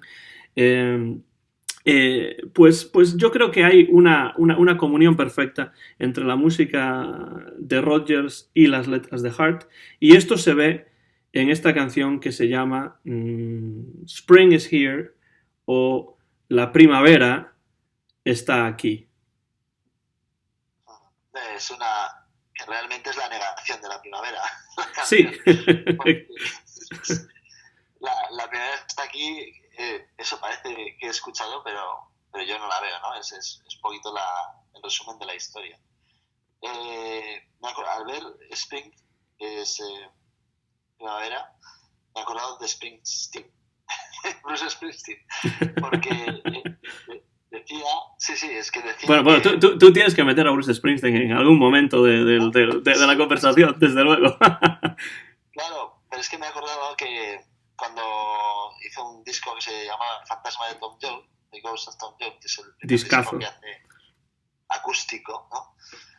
Todo acústico, y hay muchas canciones dedicadas a la pérdida también. Pues él recuerda que su madre perdió el padre pues se fue con otra mujer y tal.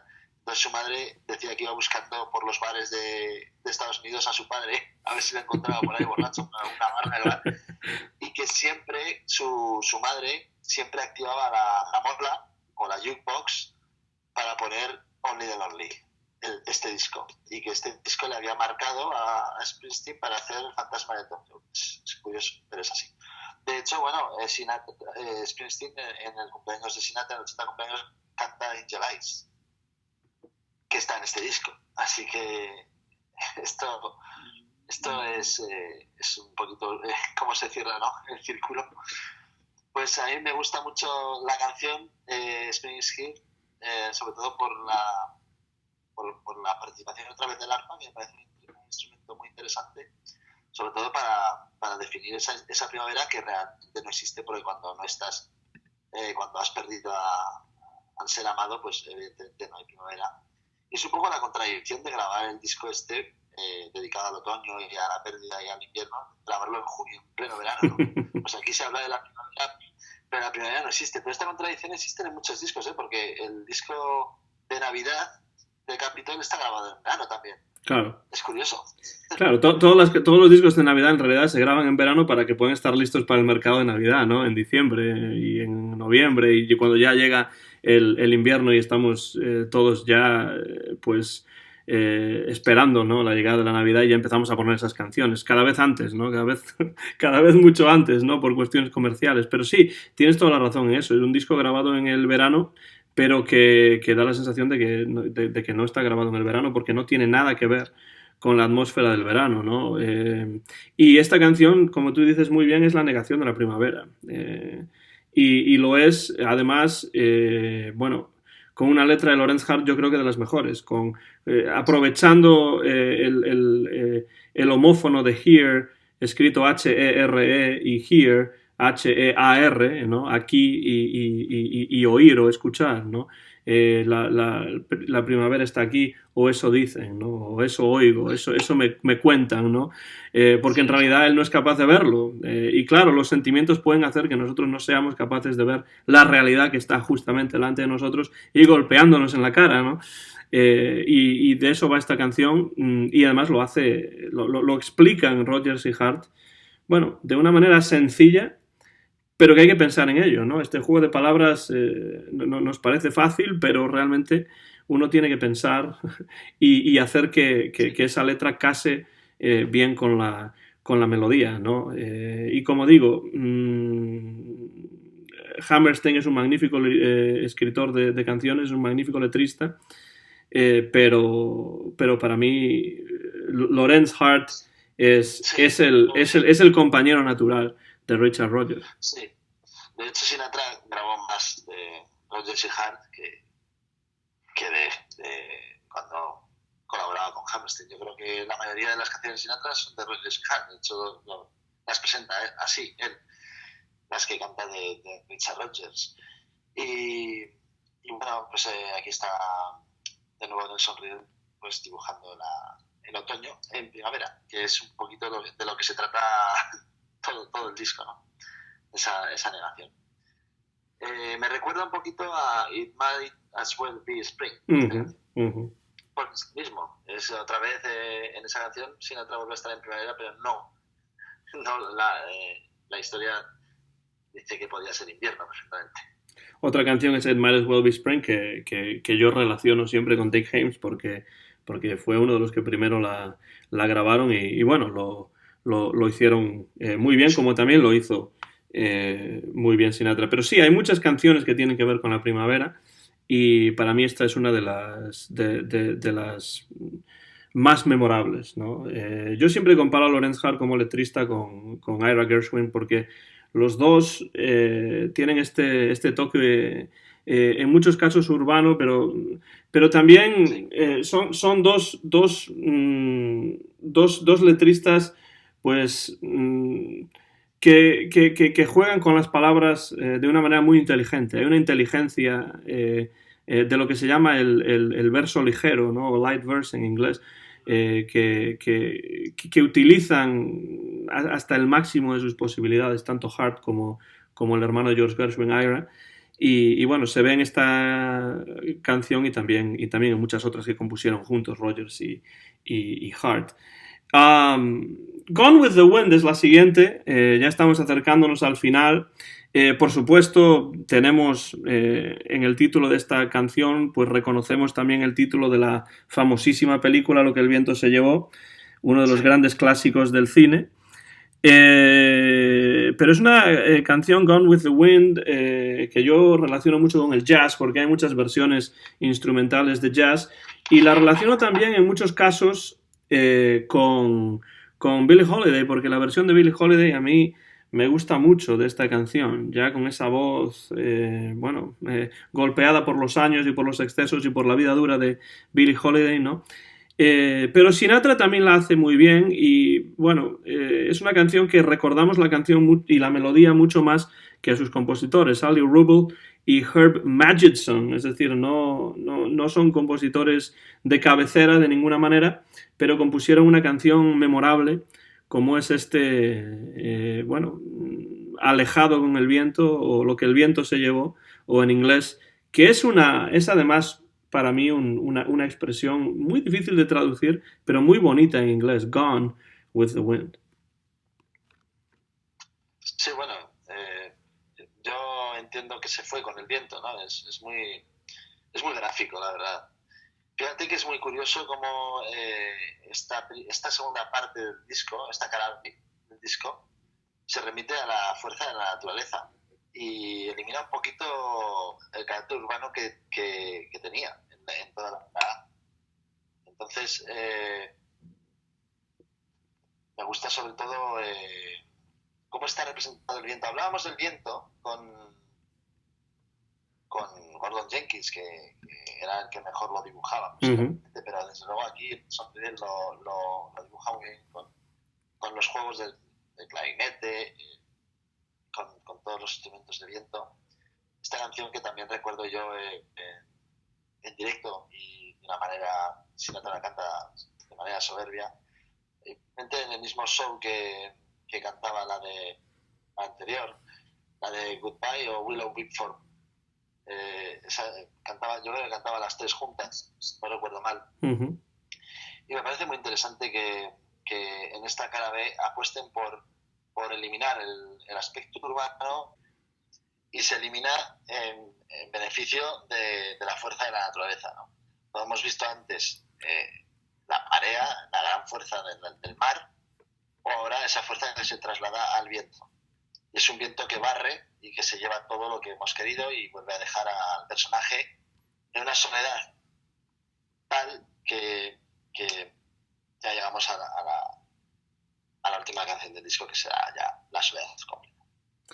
Y esa última canción del disco es, de nuevo, de la misma manera que Angel Eyes, pues la quinta esencia, ¿no?, de las saloon songs o las canciones de bar o las canciones de salón, ¿no? Nos referimos en este caso no a un tema de Matt Dennis, sino a otro tema, una vez más, de Harold Arlen y de Johnny Mercer, que compusieron Blues in the Night, no por casualidad, porque esta canción tiene también mucho de Blues in the Night, no de la canción Blues in the Night, sino del sentido de la tristeza en la noche, ¿no? Y es esta una canción que, yo siempre relaciono con Sinatra en directo, ¿no? Es cierto que la había grabado también para Columbia, en una versión un poco más rápida, quizá, que la había cantado en directo en la televisión, en la barra de un bar, y que después la cantó prácticamente en todos los conciertos de Sinatra que se precian, ¿no? Y en casi todos los que en todos los que yo prácticamente he escuchado a partir de los años 60 hasta la parte final de su carrera, esta es una canción que siempre aparece ahí, porque tiene que estar, porque es muy de Sinatra, porque es muy de esta idea del saloon singer, y además Sinatra siempre la introducía o la presentaba pues contando una historia, ¿no? Que es algo que a mí siempre me gustó de Sinatra, el hecho de que no solamente que dijese qué canción iba a cantar, incluso quién la compuso, incluso quién realizó el arreglo y tal y cual, porque él tenía en muy grande consideración, ¿no?, a los compositores, a los letristas, a los arreglistas, pero en el caso de esta canción siempre habla acerca de la situación en la que está el cantante antes de empezar a cantar la canción. Incluso lo hace en lugares en los que sabe que la gente quizá no sabe lo que está diciendo, no está enterándose de lo que está diciendo, como cuando canta en el Lido de París, o como cuando canta en Tokio, o como cuando canta en el Concierto por las Américas. Bueno, donde sea que cante, siempre Sinatra va a presentar esta canción introduciéndola como pues poniendo en situación a su audiencia, ¿no? Y esa situación pues es a las tantas de la mañana cuando ya se va a cerrar el bar, en la barra Sinatra con el barman al otro lado y el barman callado, asintiendo o simplemente viéndolo y poniéndole otro whisky o poniéndole otra bebida y él cantando, diciéndole, elaborando un poco sus sentimientos de pérdida y de soledad y pidiéndole al final que le ponga uno por su chica o una canción o una bebida más por su chica, una copa más por su chica y otra más para el camino, ¿no? Porque, claro, no es solamente ese momento, sino el momento en el que se cierra el bar y después qué es lo que va a pasar, ¿no? ¿Qué es lo que pasa con este cantante en el closing time? Esto es muy de Carrere también. No es que quiera arrimar el asco a mi sardina, pero este tipo de cuestión a mí me recuerda un poco a esos viajes nocturnos de Carrere por las tabernas y por los bares madrileños. No tiene nada que ver con Madrid la canción originalmente, pero sí que tiene un poco de esa... Sí, hay mucha bohemia en esta canción, ¿no? Esto es lo que quería decir yo y me lo has recordado tú ahora. One for my baby and one more for the road. Marcos, ¿qué nos puedes comentar sobre esta canción que a mí me parece uno de los monumentos de Frank Sinatra de toda su carrera? Y bueno, no quiero tampoco sonar exagerado, pero de la música del siglo XX diría incluso. Por supuesto, no suenas exagerado. De hecho, muchos han querido imitar este tipo de canción y nadie ha conseguido este resultado. Yo lo que quería decir, y me lo has recordado tú, es que en este disco hay mucha bohemia. ¿Verdad? Mucha bohemia. Es el disco más bohemio de Sinatra por todo lo que hemos comentado ya, del ambiente sórdido, del ambiente lumpen, de las 3 de la mañana, de la madrugada, del bar en bar, y de los personajes que van sucediéndose, bien como espectros, bien como personajes reales, pero que van sucediéndose y parecen un tanto siniestros, ¿no?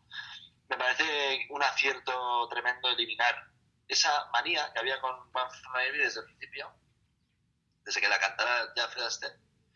Desde el principio hay una intención de poner un blues en esta canción.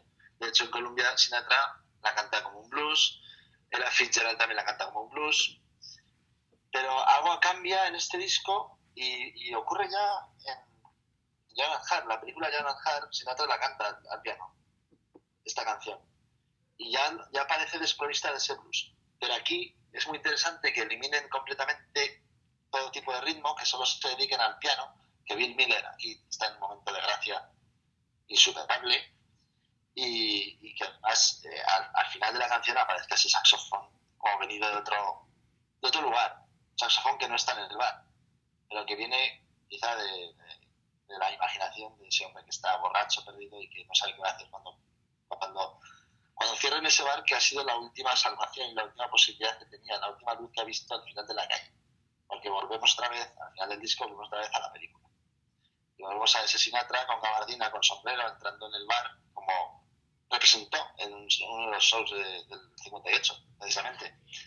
Entra con un sombrero, con una gabardina, se acoda en la barra del bar y comienza a hablar con el camarero, este monólogo, pero realmente es una conversación con el camarero. Y el camarero, incluso el que hace de camarero en esa escena, está ahí fregando los vasos, como ya un camarero que está harto y que quiere cerrar, ¿no? Además dice al final, ya sé que estás ansioso de cerrar, estás ansioso por cerrar. Y aquí Sinatra, y aquí la letra, dice muchas cosas. Dice, perdóname amigo, pero es que, aunque no lo sepas, parece que soy una especie de poeta. Entonces es un poema la canción, pero también es esa película, ese ambiente cinematográfico. Y es la canción de Saloon Song, la Torch Song por excelencia de Sinatra, por encima de Angel Eyes, porque Angel Eyes aparece aquí con orquesta, luego la tienen que cambiar en directo y la hacen íntima. Pero es que en directo con One for My Baby ocurre lo contrario, están intentando todo el rato imitar esta canción, esta versión, que para mí esta versión del disco es la mejor. Incluso en los últimos años, en los años 90 o 80, agregan este saxofón del final en los conciertos, porque quieren hacerlo lo más parecido posible a esta versión, que es la mejor de todas y que además es la mejor historia que se cuenta en este disco y que resume perfectamente todo el disco y que no hay más que ver que empieza por la hora. Son las 3 menos 4. Y no hay nadie aquí excepto tú y yo. Es que me parece tan es el momento del disco. Y que las 3 es la hora típica, ¿no?, a la que se cierran los bares en los Estados Unidos. Bueno, pues yo creo que después de cerrar ese bar, como bien has dicho, pues no hay salvación ya para este protagonista de Only and Only. Quizá por eso ya no aparece, ¿no? Este personaje y este disco a lo largo de la carrera de Sinatra, el personaje sí que aparece, pero no tan perfectamente dibujado como en este disco. A mí hay 2 cosas en especial de esta canción que siempre me han interesado, que siempre me sorprenden cuando las escucho y que incluso me sobrecogen en algunos momentos. Las rimas son de Johnny Mercer aquí son verdaderamente inteligentes. No son rimas fáciles, no son como me, en C, en B, ¿no? Sino que son letras complicadas. Cuando dice you'll never know it, but buddy, I'm a kind of poet, ¿no? Entonces, know it, que son 2 palabras, rima con una palabra sola, que es poet, ¿no? Y luego cuando dicen when I'm gloomy, please listen to me, ¿no? Y entonces, de nuevo, gloomy, que es solamente una palabra, aparece rimada con 2 palabras. Que eso no es fácil de hacer y que quede tan bien, sobre todo cuando tenemos que tener en cuenta que esto tiene que entrar con la música a la perfección, ¿no? La música de Harold Arlen, que era un compositor, bueno, de chapó por otras partes, ¿no? Pero claro, es que Johnny Mercer, para mí, yo lo he dicho, lo digo a veces, y la gente a veces me mira sorprendida porque algunos no saben quién es y otros porque creen que estoy loco, pero yo creo que este hombre, Johnny Mercer, es uno de los mejores poetas americanos del siglo XX. Hay muchos buenos, pero también está ahí el gran Johnny Mercer. Y esta canción, bueno, si quedaba alguna duda, la despeja completamente. Entonces, esas rimas es una de las cosas que a mí me sorprenden, pero también me sobrecoge la parte final. Cuando pide una más para el camino y acaba diciendo the long road, ¿no? Y dice it's very long. Y un poco como que se va alejando del micrófono y se va desvaneciendo, ¿no? En cierto modo. Sí, ese mismo efecto de Angel Eyes, solo que no dice que desaparece, pero desaparece. Además, ese final no lo hace en este disco, pero no, en directo no lo hace así. En directo, pues, bueno, lo cambia mucho. Sí. A lo largo de los tiempos. Pero sí que se va alejando del micrófono. Para mí es muy importante el Torch. Creo que el Torch I Carry, que lo decía en Guess I Hand My Tears Out Tonight. No, Torch I Carry, la angustia que acarreo. Que aquí, en One From Evil, lo vuelvo a decir. Tengo que soltar esto porque si no voy a explotar. Y me tienes que escuchar hasta que lo hayas soltado. Y luego me gusta mucho también esa angustia, ¿no? que se refleja, pero me gusta mucho también la inclusión en la canción como presencia de la jukebox, de la gramola. Echa otra moneda a la máquina y pon música triste y sencilla. Bueno, es desde luego una alusión totalmente autorreferencial, ¿no? Dentro de la canción. Es decir, puedes estar poniendo esta misma canción que te estoy cantando yo, ¿no? Como si fuese necesario tener una música triste porque la tristeza está ahí y entonces dentro de la propia canción hay una alusión a la propia canción, ¿no? Muy cervantino eso, en cierto modo, pero bueno, quiero decir que no tan complejo como Cervantes, evidentemente, pero es esa misma idea, ¿no? De que te estoy cantando una canción sobre la canción que te estoy cantando, ¿no? Entonces la canción se vuelve sobre sí misma para acabar el disco, y eso a mí me parece, bueno, algo excelente porque parece fácil, ¿no? Pero hay que pensarlo y hay que hacerlo bien, ¿no? Eso convierte este disco en obra maestra. Sí. Yo estoy totalmente de acuerdo con eso. Y además, para terminar mi comentario sobre esta canción siempre me hace desear que Sinatra hubiese grabado un disco solo con piano. Un disco como el que Tony Bennett hizo con Bill Evans. Un disco como el que June Christy hizo con Stan Kenton, por ejemplo. Un disco que quedaría de maravilla con la voz de Sinatra.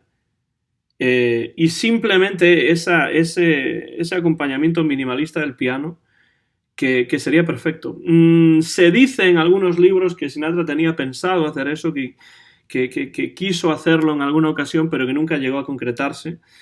Con Bill Miller, por supuesto, su verdadero barman, ¿no? de esta canción, porque uno de su mejor acompañante al piano, de todos los que tuvo, el que mejor se compenetraba con él y el que mejor lo comprendía, ¿no? Si hubiesen grabado un disco juntos, pues yo creo que podríamos estar hablando de una obra maestra más dentro de la amplia discografía de Sinatra. No ocurrió y entonces nos quedan joyas como este One for My Baby and One More for the Road que cierran otro disco que es una verdadera joya y que se ha reeditado en varias ocasiones, a veces con algunas tomas alternativas. Por ejemplo, en la edición del 87 en CD se añade Sleep Warm, que es una canción que el propio Dean Martin grabó para uno de sus discos, por cierto, producido y dirigido por el propio Sinatra para Capitol, y también el Where or When de Rodgers y Hart, de nuevo Rodgers y Hart, con una canción que, bueno, pues estas dos, Sleep Warm y Where or When, tienen mucho que ver desde el punto de vista sonoro, ¿no? Con el disco, pero que no tienen cabida en el disco, yo creo, porque el disco es perfecto con esas 12 canciones y no necesitamos nada más, ¿no? O sea, el disco, además, es que este One for Maybe nos sitúa en el bar que hemos empezado. Claro, exacto. En ese Small Café, en ese bar de Nighthawks, de Hopper. Nos vuelve a situar, ¿no? Con ese, además ocurre dentro del bar y la ciudad sigue fuera, dispuesta a devorarnos. Entonces, yo creo que es que se cierra perfectamente el disco y lo convierte en una obra maestra. Este final lo convierte en una obra maestra. Y por eso el camino es largo y largo y largo, porque es un camino que no tiene fin, ¿no? Que quizá tenga como fin la muerte, o cuando llegue el momento del fallecimiento del cantante, que en el caso de Sinatra pues tardaría, por suerte, pues varias décadas en producirse, pero es una canción que curiosamente lo siguió con él hasta sus últimos días también, porque es una que cantó continuamente en directo y, bueno, lo solía hacer muy bien con su whisky en la mano, con el cigarro, como ya hemos comentado. Y, bueno, cierra a las mil maravillas este disco. Se ha hecho también una edición doble de este disco, en la cual tenemos en un disco la versión en mono, en otro disco la versión en estéreo, algunas tomas alternativas como Guess I'll Hang My Tears Out to Dry, y después la famosa, o como se dice en inglés, infamous, ¿no? Es decir, famoso por algo negativo, que es esta canción del gran Billy Strayhorn, que Sinatra nunca fue capaz o nunca consiguió grabar, o, bueno, de alguna manera tiró la toalla en el intento en estas sesiones, que es el Lush Life. Y Lush Life es una canción que a mí siempre me ha gustado mucho, que me retrotrae a ese magnífico disco de John Coltrane con Johnny Hartman, en el cual Johnny Hartman, que aprendió muchísimo de Sinatra, y él mismo lo decía siempre, de hecho uno de sus discos se llama The Voice That Is, en alusión al propio Sinatra, que era la voz, ¿no? The Voice. Johnny Hartman sí lo llegó a completar, llegó a grabarla magníficamente con John Coltrane en ese discazo imponente para Impulse que es John Coltrane y Johnny Hartman, pero Sinatra por alguna razón nunca llegó a grabar esta canción. En algunos de los libros, no sé si con un poco de exageración y típica de algunos de estos biógrafos de Sinatra y críticos, pues dice que Sinatra salió pegando un portazo del estudio porque no era capaz de grabarla. ¿Tú has escuchado un trocito de esa canción o no? Sí, la he escuchado. Hace poco estaba en YouTube también y yo creo que lo que falla es el arreglo. Es curioso, hablando de Nelson Riddle, pero lo que le enfada a Sinatra es el arreglo. Y buscaban una canción complicada y creo que al final va a ser sustituida por la de It's a Lonesome Old Town o por Goodbye, cualquiera de las dos. Buscaban ese efecto con Last Life, que evidentemente es una canción complicada de interpretar y también de escuchar, pero desde luego llevaba muy buen camino en la grabación y Sinatra la estaba ejecutando de una manera maravillosa que ojalá se hubiera completado. Y el arreglo a mí no me disgusta, pero Sinatra era tan perfeccionista que si no sonaba como quería, no la grababa. De hecho, hay algunas versiones por ahí de canciones muy conocidas de Capitol que se han grabado con otros arreglos, pero son pocas, porque yo creo que tenían las ideas muy claras, ¿no? Que Sinatra cuando quería grabar quería que saliera perfecto. Y por algo, pues esta no, Last Live no le pareció perfecto. Pero yo creo que el tema vocal está prácticamente completo grabado, porque sí que quizá la melodía es muy... También te iba a decir una cosa, yo creo que hubiera disonado del conjunto, porque no es tan... es más animada incluso que Blues in the Night. Entonces el arreglo... Blues in the Night ya imprime un poquito de jazz y de blues, pero el correcto, el perfecto para el disco. Pero en el conjunto del disco, ese arreglo que había inventado en su sonido para Lost Life hubiera desentonado un poquito. Además, Lost Life, Marcos, está un poco más en ese grupo de canciones al estilo de, pues, The Apple Trees, ¿no? O When the World Was Young. Bueno, canciones que recuerdan un poco, ¿cómo decirlo?, el pasado, ¿no?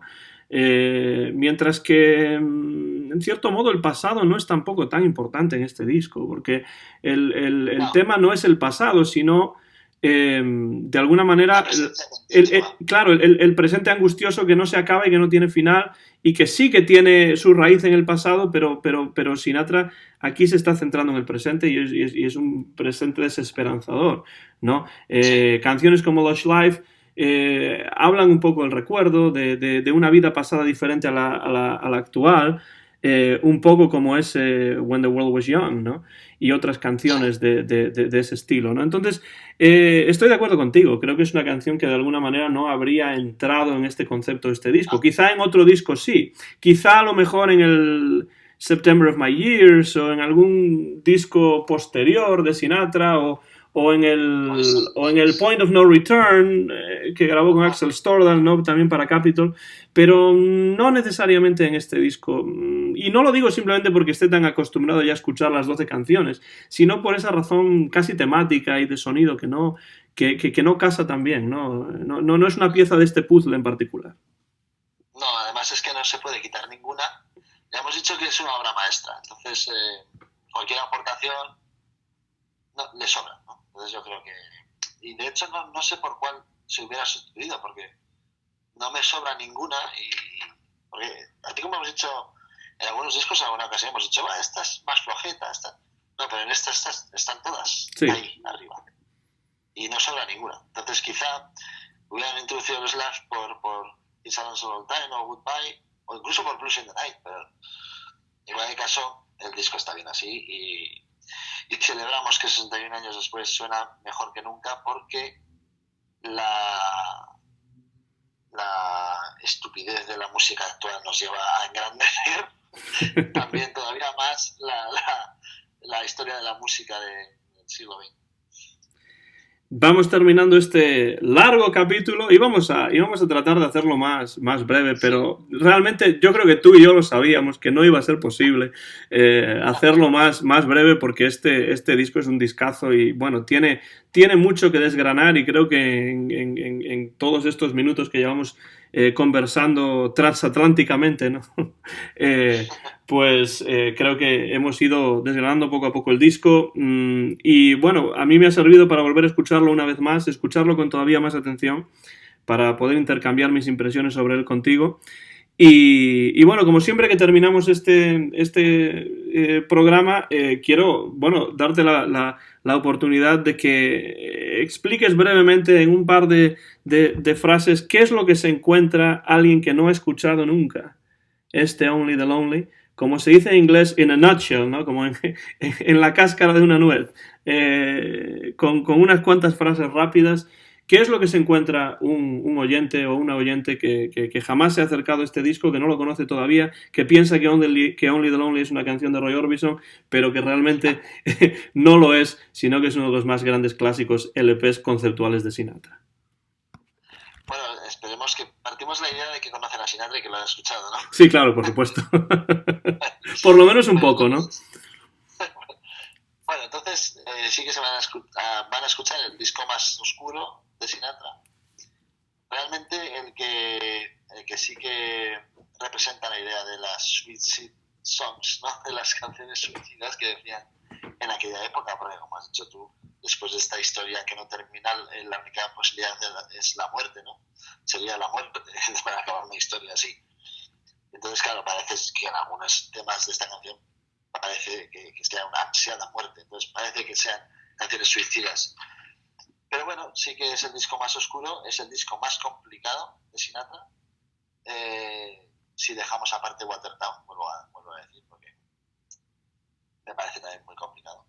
Pero sí es el disco de los más complicados, con canciones que el oyente no está acostumbrado a escuchar, como Is Alone Town o Goodbye. Y bueno, el intento más cercano a su realismo, tanto de Sinatra como Nelson Reed, de la dupla entre Nelson Reed y Sinatra, que estamos ante la colaboración más interesante de estos dos músicos, sin lugar a dudas, interesante porque es más denso que otros discos que llevan a cabo, ¿no? Más denso y más denso, pero no en lo negativo, sino en lo interesante, en lo que lo hace un disco más interesante que el resto. Y nada más, oscuridad y una voz, la voz de Sinatra, de hecho, que era lo mejor que se podía escuchar todavía hoy. Para mí, Marcos, de manera semejante, a mí que no me entusiasma Watertown y creo que vamos a poder tener un episodio muy interesante sobre ese disco cuando lleguemos a él, porque creo que vamos a disentir de muchas cosas probablemente, y eso lo va a hacer también muy interesante, creo yo. Pues este disco me parece, como tú dijiste, es el disco más oscuro de Sinatra. Para mí este disco es el otoño, es el invierno, es la oscuridad, es lo que en gallego se llama lusco e fusco, es decir, ese momento en el que se acaba el día y empieza la noche. Es un disco poético realmente, en el cual Sinatra, desde la desesperación, que es la que él sentía además en muchos casos en su vida personal, desde esa desesperación, desde esa tristeza, pues es capaz de crear una obra de arte, yo creo que atemporal, y que pues dentro de otros 60 años, aunque nosotros no estemos aquí ya, probablemente se seguirá escuchando y se seguirá apreciando, porque es una verdadera maravilla. Además, Sinatra aquí, a través del blues, a través del jazz, a través del pop, a través de todas las diferentes influencias que van a lo largo del tiempo creando su estilo, que ahora ya está totalmente maduro, como tú dices, porque canta de absoluta maravilla, como Los Ángeles, no en el sentido de Angel Eyes, pero a veces también en el sentido de Angel Eyes, porque hay que tener un poco de demonio también para poder cantar de esa manera, ¿no? Pues hace algunas versiones de canciones que son verdaderamente definitivas, y cuando alguien trata de cantar estas canciones siempre se le va a comparar con Sinatra. Cuando alguien quiere cantar One for My Baby and One More for the Road como ejemplo paradigmático, yo creo, pues o la canta como Sinatra y se quita el sombrero ante Sinatra haciendo una versión semejante, o trata de alejarse lo máximo posible de la versión de Sinatra para tratar de ser original, porque para mí canciones como esa o como Angel Eyes, como Willow Whip for Me y otras, aquí están en sus versiones definitivas, ya las haya grabado Sinatra antes o después. Estas son las versiones que hay que escuchar, y yo animo a cualquiera que haya escuchado a lo mejor algunas de las canciones pero no otras, a que haga algo que hoy en día tampoco se hace tanto, que es tomarse el tiempo de sentarse, poner el disco y escucharlo de principio a fin sin nada más. Quizá con un vasito de whisky o con una cerveza o con un vinito o algo así, sentado tranquilamente en la oscuridad o en la penumbra, que también sería muy bonito, y que se deje arrastrar por estas canciones. Da igual que uno no sepa inglés. Claro, si sabe inglés es todavía mejor porque se disfruta más, pero da igual que uno no sepa inglés porque estas canciones te transportan a través de su sonido pues a otra a otra dimensión en la que, bueno, pues a veces no queremos estar, pero en muchos casos estamos, ¿no? Y entonces por eso entendemos a este Sinatra de Sinatra Sings for Only the Lonely, un discazo, 61 años hace que se grabó, y debido a eso yo mismo, Antón García Fernández y Marcos Callao al otro lado del charco, ahora lo digo yo, no te lo he dejado decir a ti, pues nos une de algún modo esta emoción por la música de Frank Sinatra.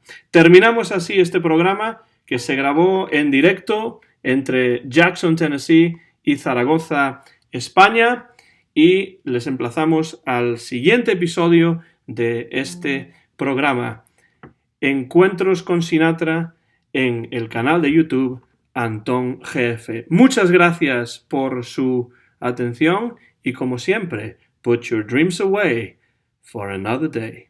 Hasta la próxima.